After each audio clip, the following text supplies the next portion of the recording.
Viu Mỹ, đệ nhất cao thủ Thiên Nhất Các.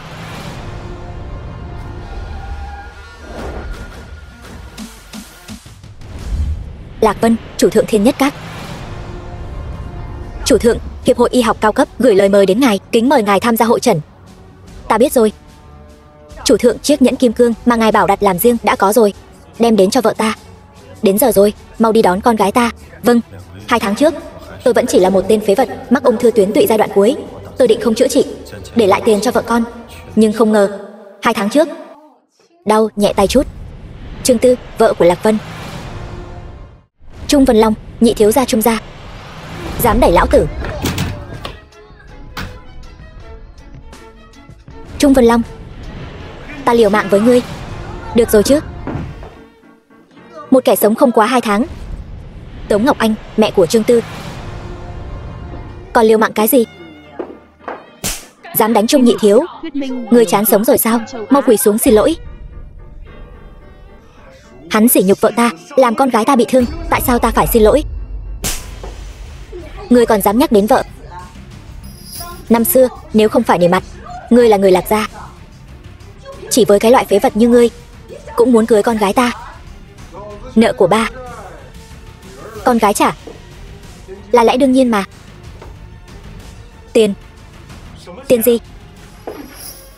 Ngươi còn mặt mũi mà hỏi. Năm ngoái sau khi khám sức khỏe, ta đã đưa tiền cho ngươi mua bảo hiểm. Hôm nay kiểm tra mới biết ngươi không mua. Đó là 3 triệu tiền bảo hiểm. Ngươi lấy gì mà đền? Vậy là các ngươi đã biết từ trước. Chỉ mong ta ngủm đi thôi sao? Thì sao? Mau ký vào đơn ly hôn. Đừng làm lỡ chuyện ta gả vào Trung gia.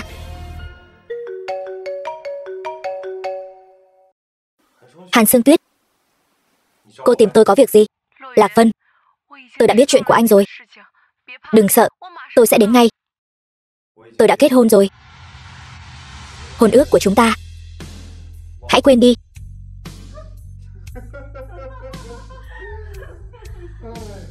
Hàn đại tiểu thư, Hàn Sương Tuyết vẫn luôn quản lý việc kinh doanh ở nước ngoài. Cô ấy sẽ gọi điện cho ngươi sao? Ngươi điên rồi sao? Mau ly hôn với con gái ta. Chỉ một Trương gia nho nhỏ cũng dám ở trước mặt ta mà hống hách sao? Hàn Sương Tuyết, đại tiểu thư Hàn gia. Đại tiểu thư nhà họ Hàn, vẫn luôn ở nước ngoài. Ta xem ngươi từ đâu kiếm được diễn viên này vậy? Chỉ bằng ngươi mà cũng xứng với nhà họ Hàn. Thứ con đàn bà thối tha từ đâu tới, cũng dám mạo danh đại tiểu thư nhà họ Hàn. Vô lễ. Ta ngọc bội gia truyền nhà họ Hàn ở đây, ai còn dám nghi ngờ ta? Tất cả đều là hiểu lầm. Chúng tôi không biết. Dám ngay trước mặt ta vô lễ với vị hôn phu của ta. Món nợ này nhà họ Trương các ngươi tính sao? Mẹ làm gì vậy? Cô ấy là đại tiểu thư nhà họ Hàn đó. Đại tiểu thư nhà họ Hàn cũng không thể không nói lý lẽ chứ. Trương Tư, kết hôn bao nhiêu năm nay, ta vì Ninh Ninh mà luôn nhẫn nhịn ngươi. Rốt cuộc ta làm gì không tốt? Huynh đệ à, không phải ngươi làm không tốt, mà là ngươi làm thực sự quá tốt rồi. Nói thật cho ngươi biết, hai người bọn ta đã bên nhau từ lâu rồi. Ngươi quá đáng lắm rồi. Đúng rồi, Hàn Sương Tuyết, hình như cô là vị hôn thê của đại ca tôi nhỉ? Con rùa đội mũ xanh này, nếu còn dám dây dưa với cô ấy nữa, lão tử sẽ xử ngươi. Lạc Vân, đứa tạp chủng này có tình cảm với ngươi tốt như vậy, nếu là con ruột của ngươi thì thật cảm động biết bao.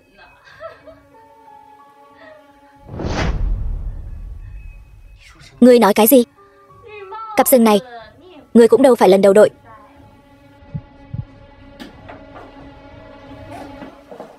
Lạc Vân, đây là đâu? Ngươi là ai? Lão phu chính là Thiên Nhãn Thần Y ngàn năm trước, bậc đại thành, tu luyện cả y đạo lẫn võ đạo. Ta truyền cho ngươi 3 quyển bí kíp. Âm dương chi đồng, khiến hai mắt nóng rực như lửa, nhìn thấu vạn vật. Thiên diễn hóa long quyết, khiến tứ chi trong cốt tràn đầy sức mạnh, như tiềm long phụ thể cộng sinh. tạo hóa y đạo, giảng giải về những điều huyền diệu vô thượng của y học sinh tử. Nắm vững được những bí kíp này, ngươi sẽ là người mạnh nhất đương thời. Sư huynh, thiên tượng có dị biến, chẳng lẽ là Tưởng Bố Y, các chủ Thiên Nhất Các, Thiên Nhãn Thần Y giáng thế? Chúng ta phải nhanh chóng tìm được chủ thượng. Vậy làm sao tìm được Thiên Nhãn Thần Y đây? Phương hướng là ở nhà họ Trương. Đi hỏi mật thám chúng ta cài ở nhà họ Trương xem hôm nay có chuyện gì xảy ra không. Vâng. Thiên Nhất Các ta đời đời kiếp kiếp phò tá Thiên Nhãn Thần Y, lão các chủ Thiên Nhất Các. Nay ta khí số đã tận, chúng đệ tử nghe lệnh, ghi nhớ lời dạy, đợi Thiên Nhãn Thần Y giáng thế, các ngươi phải hết sức phò tá, không được trái lệnh. Vâng, các chủ. Chủ thượng, ta nhất định sẽ tìm được người. Ngươi nói cái gì? Hàn Sương Tuyết về nước. Hàn Quang ba Hàn Sương Tuyết lại trước tiên đi tìm cái thằng vô dụng Lạc Vân. Đúng vậy lão gia, hiện tại đại tiểu thư đã đem Lạc Vân về chỗ ở của cô ấy. Tôi biết rồi. Tên danh con này ăn cháo đá bát, lại dám bám lấy cái tên vô dụng đó. Lạc Vân ba hắn hại ta quẻ một chân, bây giờ hắn còn dám câu dẫn con gái ta. Lão gia, Trung gia đại thiếu gia tới rồi.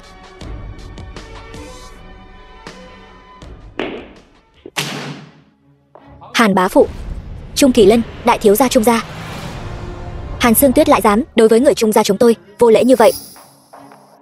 Hợp tác giữa hai nhà chúng ta, ngươi còn muốn làm nữa không? Đều là Sương Tuyết không hiểu chuyện, ta nhất định sẽ dạy dỗ nó thật tốt. Ta thấy ngươi đã lú lẫn rồi. Cái chân này không tốt, ngay cả con gái cũng không quản được. Chi bằng tặng cho ta, ta giúp ngươi dạy dỗ cô ta cho tốt. Trung thiếu gia nói đúng, ta sẽ đem đầu Lạc Vân mang tới cho ngài, để ngài bớt giận. Không cần nữa, Lạc Vân có một đứa con gái tạp chủng, bắt được nó rồi, còn sợ Lạc Vân không tới sao? Đến lúc đó ta đi làm, để ta làm cho. Không cần, ta cho Lạc Thành một đơn hàng 50 triệu. Hắn mừng quính lên mà đi rồi. Tên vô dụng của Lạc gia đó còn đáng mong đợi hơn cả ngươi nữa đó. Bảo con gái ngươi tắm rửa sạch sẽ chờ ta. Bổn thiếu gia muốn dạy dỗ cô ta cho tốt. Đại tiểu thư, Trung gia đã nhận được tin tức của cô và Lạc Vân thiếu gia.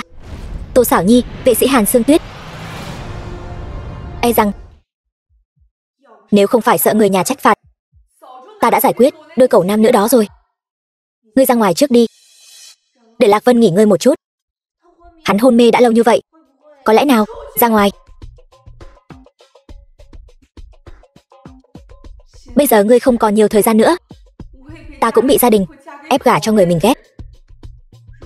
Nếu ngươi có thể sớm hủy hôn ước, chúng ta cũng không cần chịu đựng nữa.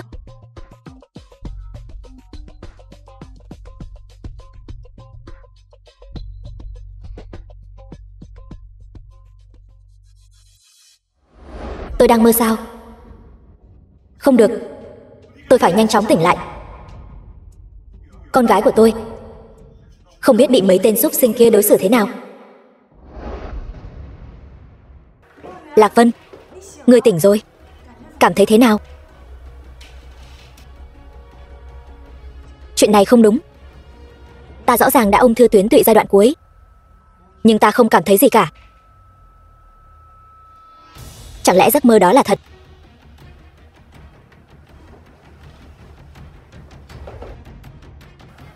Trương Tư, ta muốn ngươi phải trả giá cho sự phản bội của ngươi. Lạc Vân, ngươi lẩm bẩm cái gì vậy? Sao vậy? Ngươi cứ trốn ta làm gì? Ngươi nghĩ nhiều rồi. Trước đây ở nước ngoài cũng không có cơ hội chăm sóc ngươi, sau này ta sẽ luôn ở bên ngươi. Đây chẳng lẽ là chứng lãnh cảm? Nhìn cái gì? Ngươi có bệnh. Ngươi mới có bệnh.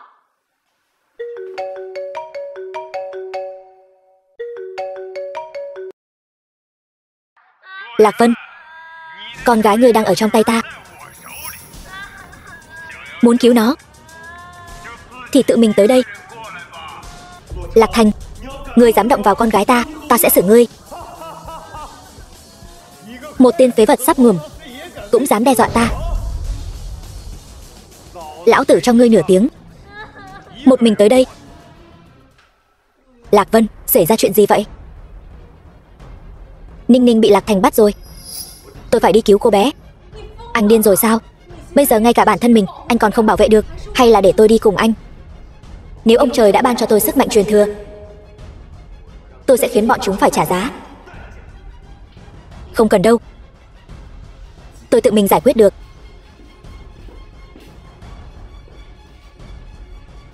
Đi thôi, đi theo Lạc Vân. Tuyệt đối không thể để anh ấy xảy ra chuyện. Lạc Thành, ngươi dám động vào con gái ta, hôm nay chính là ngày giỗ của ngươi. Con gái của ngươi. Cũng đúng. Tên khốn nạn.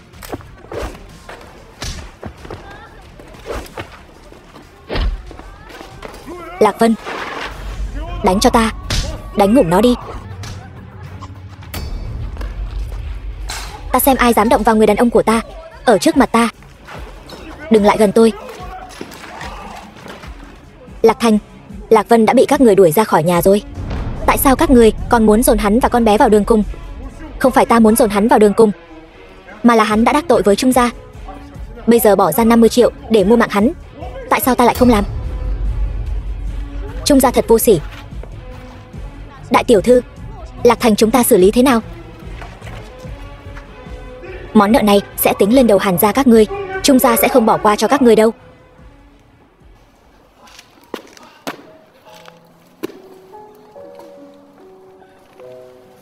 Ninh Ninh đừng sợ. Ba đưa con về nhà. Ba. Ông chú xấu xa kia nói ba không cần Ninh Ninh nữa.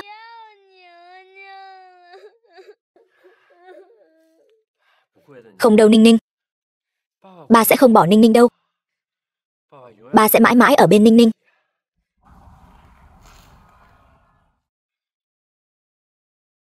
Lạc Vân và con gái Lạc Ninh, cảm ơn Hàn đại tiểu thư đã cứu mạng. Ninh Ninh, nói lời cảm ơn với dì Sương Tuyết đi con. Dì ơi, cảm ơn dì. Lạc Vân, chúng ta không cần khách sáo như vậy. Hàn đại tiểu thư, tôi đã bị Lạc gia đuổi ra khỏi nhà rồi. Hôn ước này nên hủy bỏ từ lâu rồi. Hơn nữa tôi đã có Ninh Ninh. Không xứng với cô. Tôi không để tâm đâu, Lạc Vân. Tôi biết cô có bệnh. Tôi làm vậy đều là vì anh. Anh lại dám mắng tôi có bệnh. Ta không có ý đó.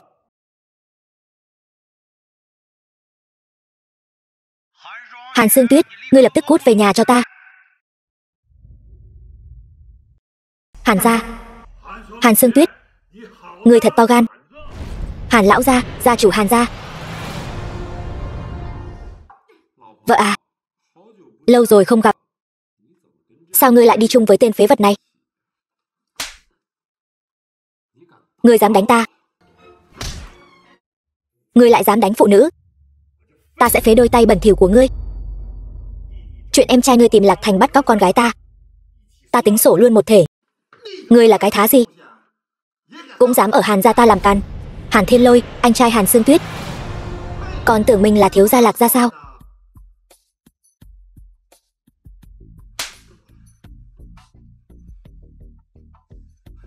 Tên khốn, ngươi dám đánh ta? Tất cả dừng tay cho ta. Lạc Vân, ta biết hiện giờ ngươi đang mang theo đứa nhỏ, cũng sắp ngủm rồi. Trong này có 5 triệu, ngươi cầm lấy, rời khỏi Sương Tuyết. Cháu gái của ngài, trong mắt ngài cũng quá rẻ mạt rồi đó. Ngươi một tên nghèo kiết xác, còn coi thường 5 triệu. Bán cả nhà ngươi đi, cũng không có nhiều tiền như vậy đâu. Đây không phải Trung gia nhà các ngươi, không tới lượt ngươi ở đây làm càn. Ta thấy kẻ làm càn chính là ngươi. Tên nghèo kiết xác này không chỉ mang theo một đứa lai lịch không rõ, mà còn sắp ngủm rồi. Có điểm nào hơn được Trung thiếu gia? Bây giờ ngươi hối hận vẫn còn kịp. Ngươi vẫn là đại thiếu phu nhân Trung gia. Ba, ông nội, dù các người nói gì, ta cũng sẽ không rời khỏi Lạc Vân. Ta và Lạc Vân sớm đã có hôn ước, trừ Lạc Vân, ta sẽ không gả cho ai khác. Sương Tuyết, ngươi là người Hàn gia, chỉ cần ta còn sống thì ngươi đừng hòng ở cùng tên phế vật này. Hàn lão gia, tôi và Hàn đại tiểu thư trong sạch, ngài đừng sỉ nhục nàng. Ngươi đồ rùa đội nón xanh, ai dám chắc ngươi không phải trả thù Trung gia mà cố ý đeo bám Sương Tuyết. Mau cút cho ta, nếu không ta sẽ đánh gãy chân của ngươi. Các ngươi còn đứng ngây ra đó làm gì? Đánh gãy chân của hắn cho ta, ném ra ngoài đi ăn mày. Đừng ai động. Ba, ngươi tuyệt đối đừng động Lạc Vân, ta đều nghe theo ngươi. Sương Tuyết, ngươi không cần phải làm vậy vì ta, còn không mau đi. Không được, ta không thể đi, bệnh của ngươi. Sương Tuyết.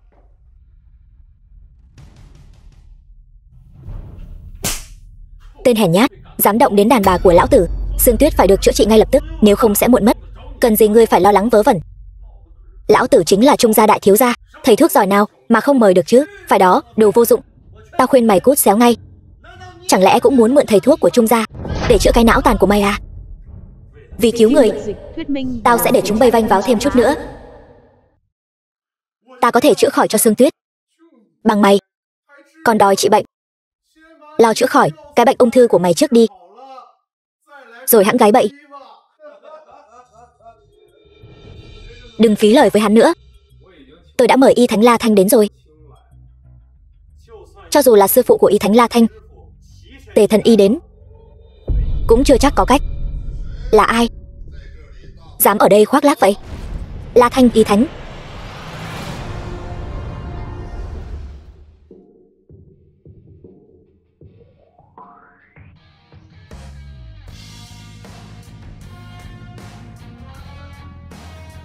May mắn các người đã tìm thấy tôi. Uống viên đan dược này vào, đại tiểu thư sẽ khỏe lại ngay.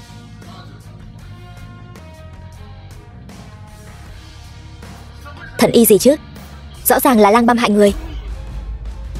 Lạc Vân, ý ngươi là sao? La thần y chính là Y Thánh, ngươi dám nghi ngờ ông ấy, còn làm chậm trễ việc chữa trị cho Sương Tuyết. Uống viên đan dược của ngươi vào. Cô ấy đúng là trông có vẻ khỏe lại, nhưng sẽ ngủ nhanh hơn. Ý gì? Bên trong chứa thứ quỷ quái gì? Ngươi không biết sao? Thủy Ngân. Tên khốn nạn, ngươi dám cho nữ nhân của lão tử uống Thủy Ngân? Ngươi chán sống rồi hả? Người đâu? Lôi hắn xuống cho ta, bỏ tay chân cho chó ăn. Trung thiếu gia, Trung thiếu gia, tha mạng. Tôi biết có người có thể cứu đại tiểu thư. Sư phụ tôi, Tề Thần Y, ông ấy nhất định có cách. Vậy thì còn không mau đi tìm. Chỉ hoãn việc chữa trị cho vợ ta, lão tử sẽ chôn sống ngươi theo.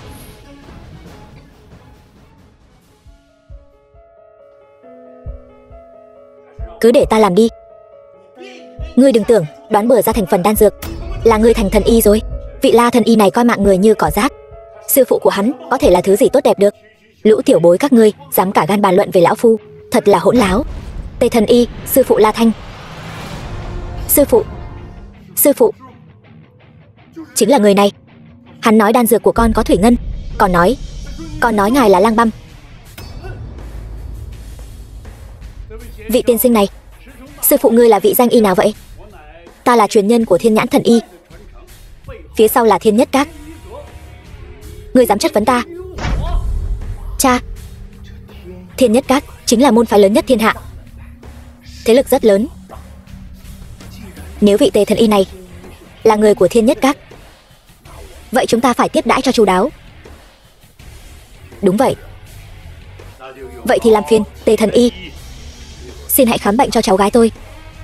Bệnh mà được chữa khỏi, Hàn gia chúng tôi nhất định sẽ hậu tạ.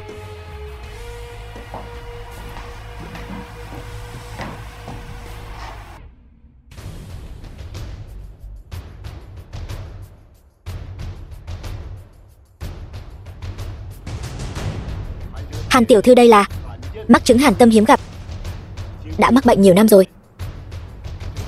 Căn bệnh này thật nan giải. Căn bệnh này ở đây chỉ có một người chữa được. Đây là các chủ Thiên Nhất Các, Tưởng bố y. Xin hãy tin tôi có thể chữa khỏi cho Sương Tuyết. Người đâu? Kéo tên bịp bợm này xuống cho ta. Dừng tay. Người mà tôi nói có thể chữa khỏi cho Hàn tiểu thư chính là hắn. Tưởng tiên sinh, ngài có phải đã nhầm lẫn rồi không? Hắn chỉ là một tên vô dụng. Hàn gia đang nghi ngờ phán đoán của Thiên Nhất Các sao? Đương nhiên không phải. Chỉ là vị Tề Thần Y này. Hắn là người của Thiên Nhất Các. Tề Thần Y? Ta chưa từng nghe nói có Tề Thần Y nào cả. Dám mạo danh người của Thiên Nhất Các, xử không tha. Không phải tôi, đều là hắn. Lão già này lừa tôi. Hắn là truyền nhân của Thiên Nhãn Thần Y, tôi mới bái sư hắn.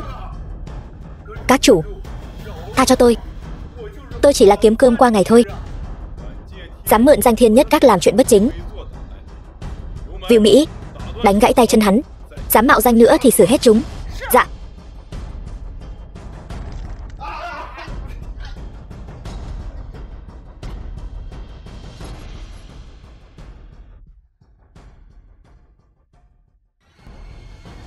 Quả nhiên là truyền thừa của Thiên Nhãn Thần Y. Cuối cùng cũng tìm được rồi. Lạc Vân, thật sự là anh đã cứu tôi sao? Tôi đã biết từ lâu Lạc Vân có tài năng hơn người. Lần này may nhờ. Đồ vô liêm sỉ. Rõ ràng là thần châm của tôi đâm vào ngực trước mới chữa khỏi cho Hàn tiểu thư. Người dám tranh công, vô sỉ. Tôi đã nói rồi, vị Tề Thần Y này y thuật cao siêu. Tên vô dụng nhà ngươi biết cái quái gì? Chẳng qua là thừa dịp Sương Tuyết chưa tỉnh, múa may vài đường là muốn tranh công thôi. Đồ khốn kiếp vô liêm sỉ.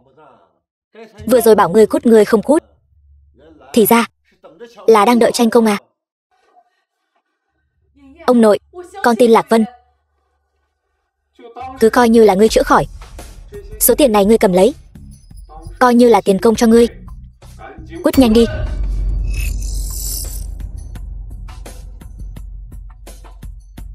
Tôi có phải lừa đảo hay không? Thử với Hàn lão gia là biết ngay.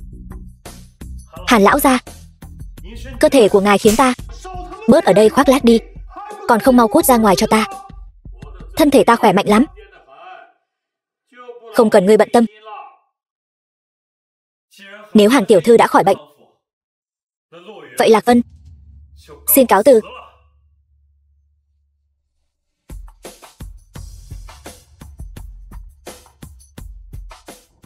Hàn lão gia, vậy tôi cũng xin phép đi trước. Các chủ dừng bước. Hôm nay nhờ các chủ tiến cử, bệnh tình của Sương Tuyết mới có thể bình phục. Mấy hôm nữa là tiệc thọ của ta. Các chủ có thể nể mặt. Hàn lão gia, ngài đã mở lời, đương nhiên phải nể mặt.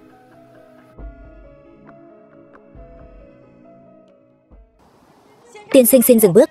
Các chủ sư huynh có lời muốn nói. Các chủ Thiên Nhất Các tìm tôi. Ngươi nhầm rồi.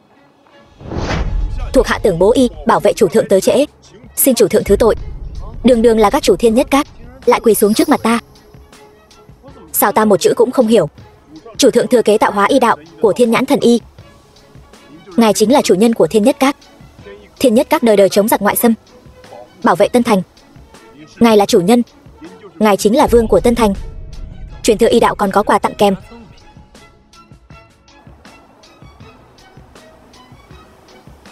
Nếu đã như vậy, vậy thì trước tiên đừng nhắc đến thân phận của ta. Ta muốn những kẻ coi thường ta đều phải trả giá. Chủ thượng, vậy thiệp mời tiệc thọ của Hàn lão gia, ngài còn muốn đi không? Đương nhiên phải đi, người nhà họ Lạc cũng sẽ đến. Tôi còn một món nợ cần phải giải quyết với họ. 2 ngày sau.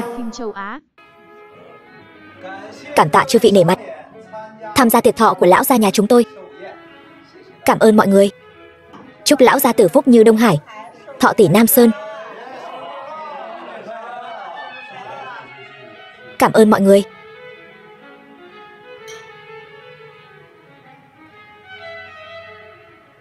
Em dâu, lâu rồi không gặp, vẫn phong tình vạn trùng như vậy. Lạc đại thiếu gia, Tư Tư hiện tại đã ly hôn với tên em họ phế vật của ngươi rồi. Hiện tại là nữ nhân của ta. Tên phế vật đó năm xưa có thể cưới được Tư Tư là nhờ ba mẹ đã mất của hắn cầu xin thôi. Tên phế vật đó từ sau khi kết hôn chưa từng dám chạm vào tôi. Năm xưa nếu không phải vì con tạp chủng kia kéo chân, tôi đã chẳng lấy hắn. Lạc thiếu gia, chuyện lần trước ngươi làm thật sự khiến ta thất vọng. Vậy mà dám để Lạc Vân và đứa con gái của hắn chạy mất, thật đáng tiếc.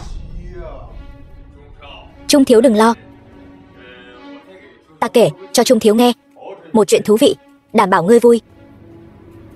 Năm xưa là ta bỏ thuốc Tư Tư rồi ngủ với nàng một đêm, sợ vợ ta phát hiện mới bỏ thuốc Lạc Vân để hắn ta thay ta gánh tội. Tên phế vật này đang nuôi con thay cho ta. Cái tên vô dụng đó cả đời này đội nón xanh coi như là chẳng thể thay đổi. Tên vô dụng mà các người nói chẳng lẽ là ta sao? Ta nói ngươi còn có chút liêm sỉ nào không hả? Bị người ta cắm sừng mà còn dám đến đây. Mặt mũi Lạc gia đều bị ngươi làm mất hết rồi.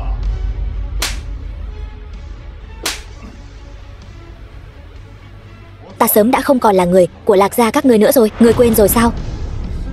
Chính là ngươi và Lạc Kỳ đích thân đuổi ta ra ngoài. Sao nào? Mất trí nhớ sao? Hôm nay cả món nợ ngươi bắt cóc con gái ta cùng tính luôn.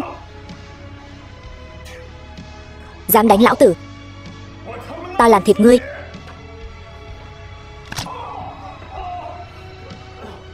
Tên vô dụng chán sống này chẳng phải bị bệnh ung thư sắp ngủm sao? Lạc Thành ăn nói hỗn xược. Đây đều là báo ứng của hắn. Báo ứng? Ngươi sắp ngủm mới là báo ứng. Đây là yến tiệc của Hàn gia. Ngươi là cái thá gì mà dám trà trộn vào đây? Hàn lão gia tử đích thân gửi thiệp mời, ta dựa vào cái gì mà không thể đến? Lạc Vân, ta thấy ngươi là điên rồi. Sao nào? Biết mình sắp ngủm rồi nên xuất hiện ảo giác sao? Ta thấy bệnh nan y của hắn lên tới não rồi đấy. Ngày đó Hàn gia hạ lệnh đuổi ngươi ra ngoài, ta tận mắt chứng kiến. Tận mắt chứng kiến? Vậy thì ngươi hãy mở to mắt mà nhìn cho kỹ. Ta làm thế nào để người Hàn gia quỳ xuống cầu xin ta? Ngươi muốn lão phu quỳ xuống cầu xin ngươi sao? Lão gia tử, ngài bớt giận. Đây là nhân sâm ngàn năm do Trung gia chúng tôi đưa tới, chúc ngài phúc thọ an khang. Trung gia có lòng rồi. Đây là cặp Đông Châu cực phẩm của Lạc gia chúng tôi, chúc lão gia tử ngài phúc như Đông Hải. Được. Lạc Vân, yến tiệc của Hàn gia chúng tôi không hoan nghênh ngươi. Cút. Hàn lão gia tử, tôi cũng có quà tặng ông. Lạc Vân dâng lên lễ vật Cửu Tiên giải độc đan một viên. Ta thấy tiểu tử này không có ý tốt gì. Người cái tên xui xẻo này dám nguyền rủa ông nội ta, mời Hàn lão gia tử nhận lấy. Sớm muộn cũng sẽ dùng tới. Ta hạ độc lão gia tử lại bị tiểu tử này phát hiện ra rồi. Lạc Vân, ngươi đeo bám xương tuyết bị lão gia tử trách mắng, ngươi liền ghi hận trong lòng. Bây giờ lại dám công khai nguyền rủa lão gia tử. Người đâu? Lấy lưỡi tiểu tử này cho cá ăn. Lạc Vân, ngươi ông nội, đều tại ngươi nguyền rủa. Ngươi đồ bất nhân bất nghĩa. Lão gia tử mà có mệnh hệ gì? Ta bắt ngươi đền mạng. Trông chừng hắn ta. Nếu ông nội ta có chuyện gì, lão tử cho ngươi sống không yên. Ta không đi. Ta đến đây là để cứu lão gia tử. Lão gia tử chỉ cần dùng Cửu Tiên giải độc đan của ta sẽ lập tức khỏi bệnh. Sương Tuyết, ông nội người ngất xỉu đều là do Lạc Vân tiểu tử này gây ra. Nếu không phải hắn đưa thuốc nguyền rủa lão gia tử cũng sẽ không bị tức đến ngất xỉu. Lạc Vân, ta có lòng tốt cứu ngươi, kết quả ngươi lại nguyền rủa ông nội ta như vậy. Cút khỏi nhà ta ngay. Ta không muốn gặp lại ngươi nữa. Ngươi nghe ta giải thích. Ông nội ngươi là trúng độc mới, xạo sự, vô duyên vô cớ. Sao lại trúng độc được? Trừ phi chính là ngươi giảo hoạt. Việc cấp bách bây giờ là phải cứu ông nội trước. Muốn cứu lão gia tử, trừ phi tìm được Cửu Tiên giải độc đan trước. Các chủ, vậy phải đi đâu tìm? Ta đã sớm biết lão gia tử trúng độc. Lần này đến đưa thuốc chính là vì muốn cứu lão gia tử. Ngươi gạt quỷ à? Cửu Tiên giải độc đan này cũng là thứ mà ngọn cỏ ven đường như ngươi có thể nhặt được sao? Ngươi bớt giả làm người tốt đi. Trong lòng chỉ mong ông nội ta sớm ngủm thôi. Ta tin Lạc Vân, hắn ngay cả ta cũng có thể chữa khỏi, nhất định cũng có thể chữa khỏi cho ông nội. Đồ ăn cháo đá bát, còn dám nói đỡ cho tên tạp chủng đó. Các ngươi rõ ràng biết cách mà không cứu lão gia tử. Chẳng lẽ kẻ hạ độc trong số mấy người? Vô lễ. Hàn gia chúng ta còn chưa đến lượt ngươi làm càn. Chột dạ sao? Hay là kẻ hạ độc chính là ngươi? Tiểu tử ngươi đừng hòng chạy. Ngoan ngoãn một chút. Ngươi ăn viên thuốc này vào thử là biết ngay. Lấy kẹo để dỗ lão gia tử hả? Tất cả im miệng cho ta. Hai đứa bất hiếu này không một ai quan tâm ta. Nếu không có Sương Tuyết, lão già ta đã sớm mất mạng rồi. Bọn con không phải sợ tên này có ý đồ xấu sao? Lỡ như thuốc này có gì không ổn, lại hại đến ông. Tên phế vật này chẳng lẽ thật sự được truyền thừa y đạo? Thế đạo này thật bất công. Ông nội, lần này may nhờ có Lạc Vân. Nếu không phải hắn đưa thuốc cho ta, ta cũng không phát bệnh nhanh như vậy. Lão gia tử, ngươi cút khỏi đây ngay. Còn ở lì không đi, ta đánh gãy chân chó của ngươi. Cha, chúng ta mau đến bệnh viện kiểm tra. Đừng để tên rác rưởi này dở cho gì. Cho bà uống thuốc gì đó, rồi để lại chút di chứng. Sự quan tâm của mọi người lão gia ta đã nhận được. Hôm nay đến đây thôi. Mọi người giải tán đi.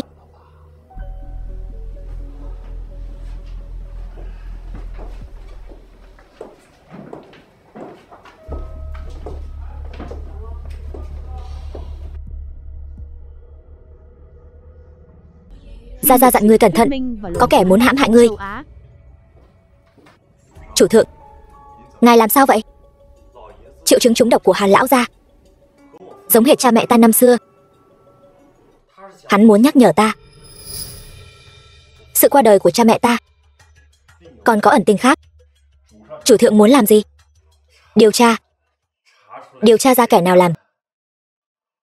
Ta muốn đem hắn ngũ mã phanh thây. Hàn lão gia, Châu Minh, dượng của Lạc Vân. Dượng, năm đó ta bị đuổi khỏi nhà, chỉ có dượng đứng ra bênh vực ta. À Vân, ngươi vẫn khỏe chứ? Lâu rồi không gặp. Mọi chuyện đều tốt. Hàn gia, Lạc Phong, nếu không phải ngươi, chân ta sao lại ra nông nỗi này? Giờ con trai ngươi lại học được y thuật, ta không cam lòng.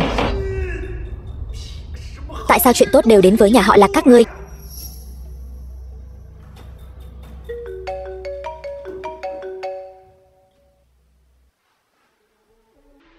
Cứ tưởng ngươi quên người ta rồi chứ.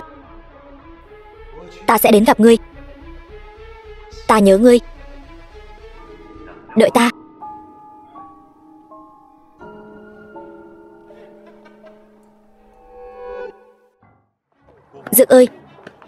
Không cần nói nữa. Ta sẽ không về Lạc Gia. Nếu đã vậy, ta không khuyên ngươi nữa. Ngươi phải cẩn thận.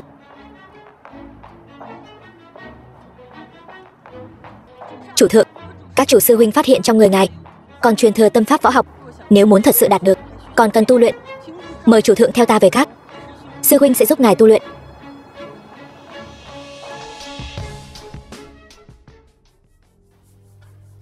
Không ngờ tên phế vật Lạc Vân này không những không ngủm, mà còn chữa khỏi bệnh cho lão gia. Ông trời thật bất công. Tại sao tên phế vật đó lại có được y thuật,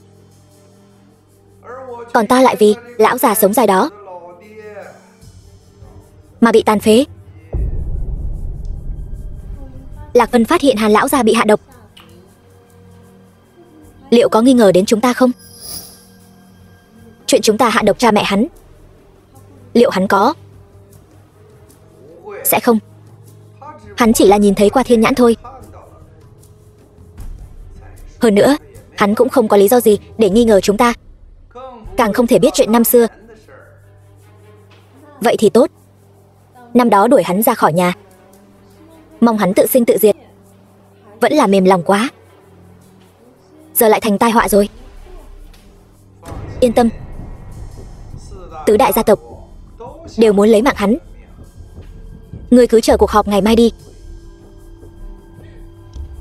Vẫn là người tốt.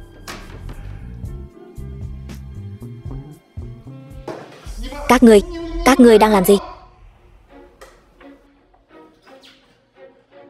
Châu Minh, ta khuyên ngươi đừng có không biết điều. Ngươi chỉ là con rể nhà họ Lạc ta thôi, dựa vào đâu mà quản ta?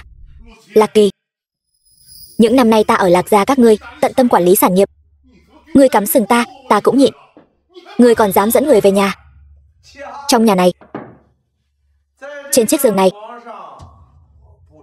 ta không biết đã ngủ với vợ ngươi bao nhiêu lần rồi.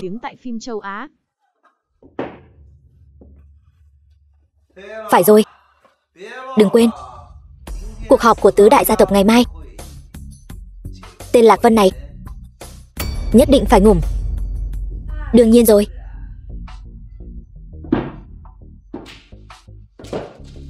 Cút ra ngoài. Đừng đứng trước mặt ta.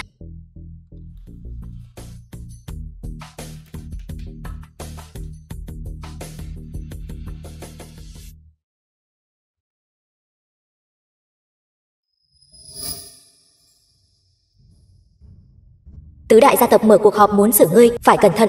Sẽ là ai nhỉ? Cái tên Lạc Vân đó giống hệt lão cha nó đáng ngủm mà. Hại cái chân tôi què rồi. Giờ hắn ta lại học được cái thứ y thuật rẻ rách gì đó, còn muốn leo lên đầu lên cổ tứ đại gia tộc chúng ta nữa chứ. Các người chịu sao? Chịu sao được? Nếu không phải ngươi dám khinh bạc vợ người ta, thì chân đã không bị đánh gãy rồi. Cái tên Lạc Vân khốn kiếp đó luôn có cao thủ bảo vệ trong bóng tối, thật khó ra tay. Theo tôi thấy, cứ thuê vài cao thủ vây đánh hắn. Lão tử không tin hắn có thể lấy một địch 10. Cứ tìm người mai phục trước cửa nhà hắn, loạn đao chém ngủm là được rồi. Chỉ với chút mưu hèn kế bẩn này, làm sao đánh lại được cao thủ bên cạnh hắn? Vậy ngươi nói phải làm sao? Tên Lạc Vân này được truyền thừa y thuật, có lẽ đối với Lạc gia chúng ta cũng có chút tác dụng. Lạc Vân này dù sao cũng là cháu ruột của ta, máu mủ ruột già. Ai mà không biết Lạc Kỳ ngươi là một mỹ nhân rắn rết chứ? Sao thế? Thay đổi tính rồi à? Vậy ngươi muốn thế nào? Rút lui sao? Ý ta là có thể làm, nhưng mà phải thêm tiền. Được, không cần các ngươi ra tay. Ta đã mời được một cao thủ rồi.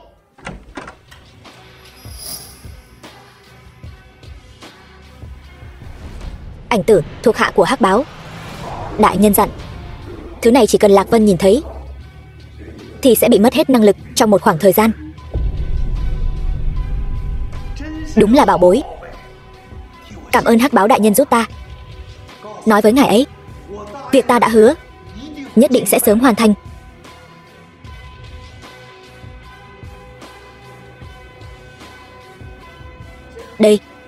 Đây là thủ hạ của Hắc Báo đại nhân, Ảnh Tử. Trương tiểu thư quả nhiên nhãn lực cao cường. Đây đúng là thủ hạ của Hắc Báo. Hắc Báo này nắm trong tay Báo Gia Quân, quả là một trợ lực không tồi. Có Hắc Báo đại nhân giúp đỡ, việc này xem như dễ dàng hơn nhiều rồi. Lần này tên xúc sinh Lạc Vân kia coi như ngủm chắc rồi. Nhưng mà cần ai đó, ta không phải đã nói rồi sao? Ta có thể làm, nhưng mà phải thêm tiền. Ngươi muốn thế nào cũng được. Thêm bao nhiêu? Vài ngày nữa là ngày giỗ của cha ta. Tên nghịch tử này bị đuổi khỏi nhà nhiều năm rồi. Ta không tin hắn không muốn quay về. Ngày giỗ của ông nội tôi nhất định phải quay về. Đi theo chủ thượng, không được để ngài ấy chịu nhục. Vâng. 10 năm rồi. Cánh cửa nhà mà tôi không dám bước vào. 10 năm trước, Lạc tổng, xin hãy nén bi thương. Lão gia tử tuổi đã cao, coi như là về cõi cực lạc. Ông nội tôi đâu rồi? Cái đồ sao chổi, cút ra ngoài cho ta. Cô ơi, chính cô nói ra muốn gặp con mà, nhưng con vừa về thì ông ấy. Im miệng. Mày khắc mạnh cha mẹ mày chưa đủ, bây giờ còn khắc cả lão gia tử nữa. Chẳng lẽ bọn ta còn sống cản trở mày thừa kế gia sản sao? Không, con không có. Quản gia, đọc di chúc của lão gia tử trước mặt mọi người một lần đi.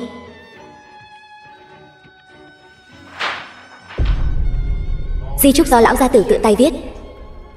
Con cháu Lạc gia thưa thớt, trưởng tôn Lạc Vân, không học vấn, không nghề nghiệp, không có chí lớn, không thể giao phó trọng trách để bảo vệ cơ nghiệp trăm năm của Lạc gia.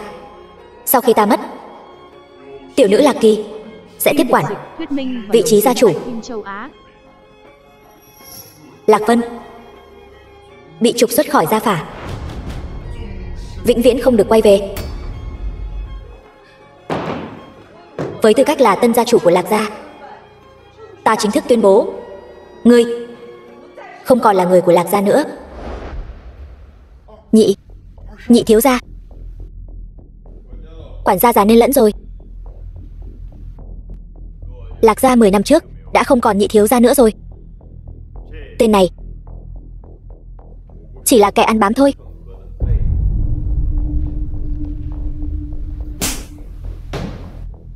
Lần trước lấy một tay của ngươi, coi như là tiện cho ngươi rồi. Dám sủa nữa, ta sẽ lấy mạng ngươi. Lạc Vân, ngươi đã bị trục xuất khỏi Lạc gia rồi. Ngươi tới đây làm gì? Tôi với tư cách là cháu nội của Gia Gia, đương nhiên phải đến bái tế. Trước đây sống không tốt, không mặt mũi nào gặp ông. Bây giờ khác rồi. Vậy sao?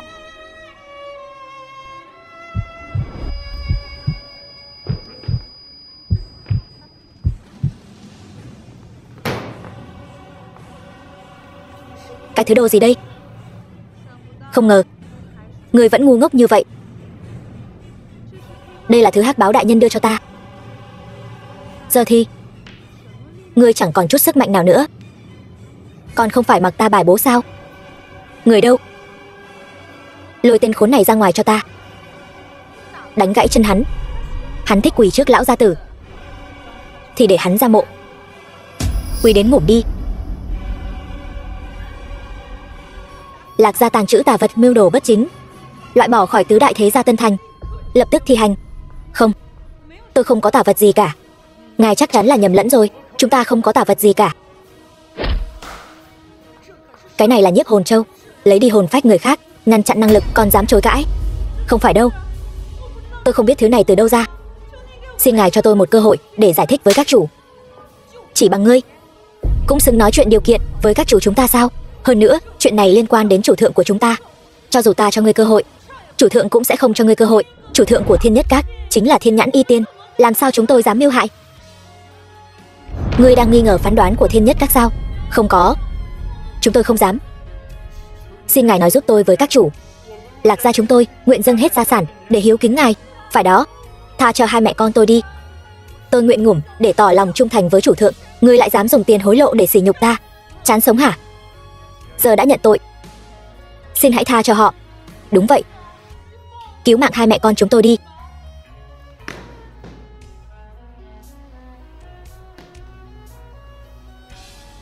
À Vân à, hôm nay nhờ có con.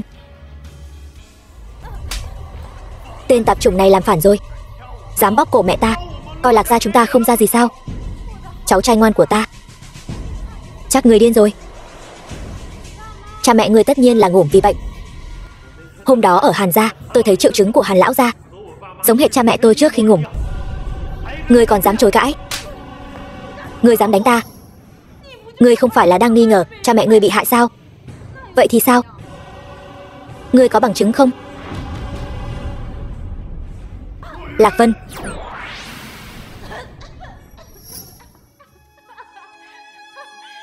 Lạc Vân, ta nói cho ngươi biết, ở thế gian này, anh em ruột thịt hay gia đình gì đó đều là vật cản đường trên con đường tranh giành vị trí gia chủ. Ta nhất định sẽ tìm ra bằng chứng để các ngươi quỳ trước linh vị cha mẹ ta sám hối. Chính ta là bằng chứng. Đồ ăn cháo đá bát, ngươi dám vu khống ta? Dượng, ngươi, nếu ta đoán không nhầm, ngươi chính là chủ thượng phải không? Châu Minh, ngươi dám đẩy ta, Lạc Kỳ, ngươi hạ độc đại ca và đại tẩu vì muốn tranh giành vị trí gia chủ, ta đều thấy cả rồi. Trước đây ta không nói là vì còn chút tình nghĩa vợ chồng. Giờ ngươi không coi trọng hôn nhân của chúng ta nữa thì ta cũng chẳng cần phải cố chấp. Lạc Kỳ, đồ đàn bà ác độc, hôm nay ngươi phải đền mạng cho cha mẹ ta. Chồng, tất cả là lỗi của em chồng. Không phải, là Hàn Quang.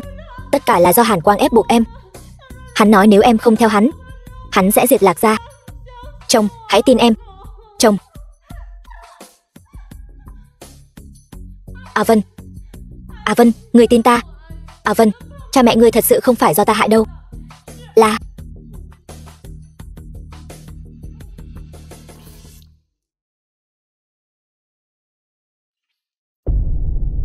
rốt cuộc là ai? Sao lại như vậy? Rốt cuộc là ai làm? Mẹ. Mẹ.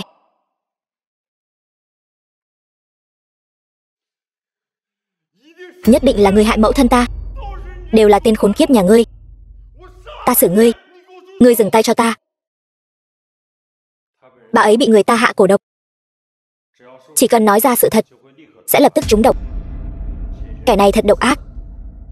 Bất kể là ai, ta nhất định phải bắt hắn trả giá. Còn không mau cút đi tìm người.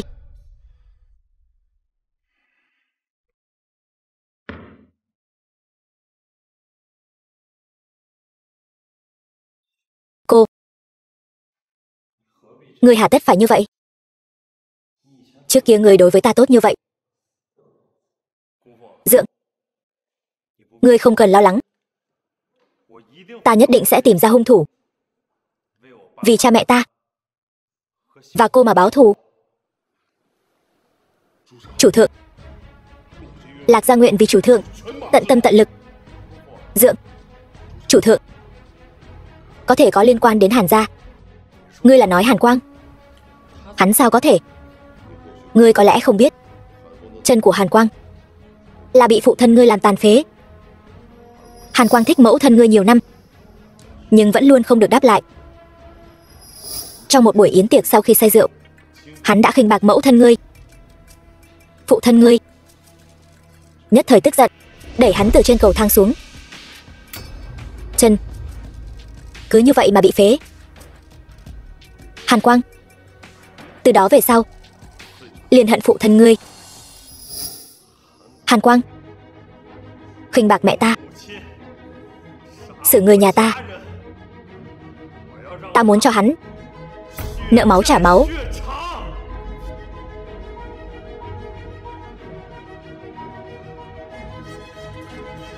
lập tức giải trừ lệnh khai trừ đối với Lạc gia.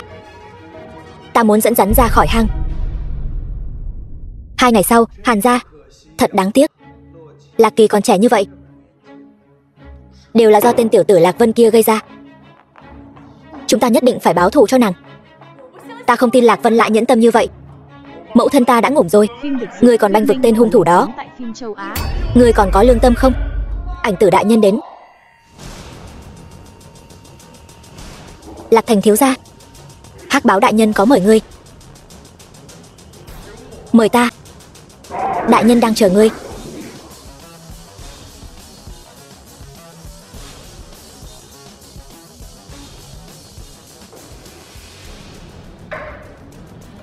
Lạc Vân, ở tang lễ của cô ngươi, Lạc Thành nói với mọi người là ngươi hại bà ấy. Tứ đại thế gia vốn đã nhắm vào ngươi, ngươi vẫn là đừng xuất hiện thì tốt hơn. Ta đã đi thăm Ninh Ninh rồi, ngươi an bài cho nó rất tốt. Cảm ơn ngươi.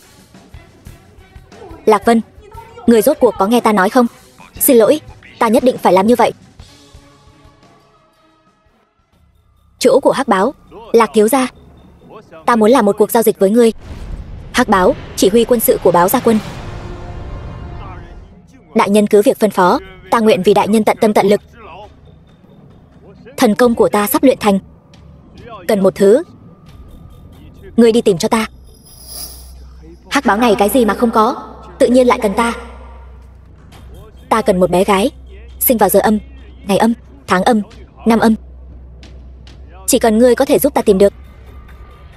Đợi ta luyện thành thần công, tiêu diệt Thiên Nhất Các, thống nhất Tân Thành. Ngươi chính là thủ lĩnh của tứ đại gia tộc.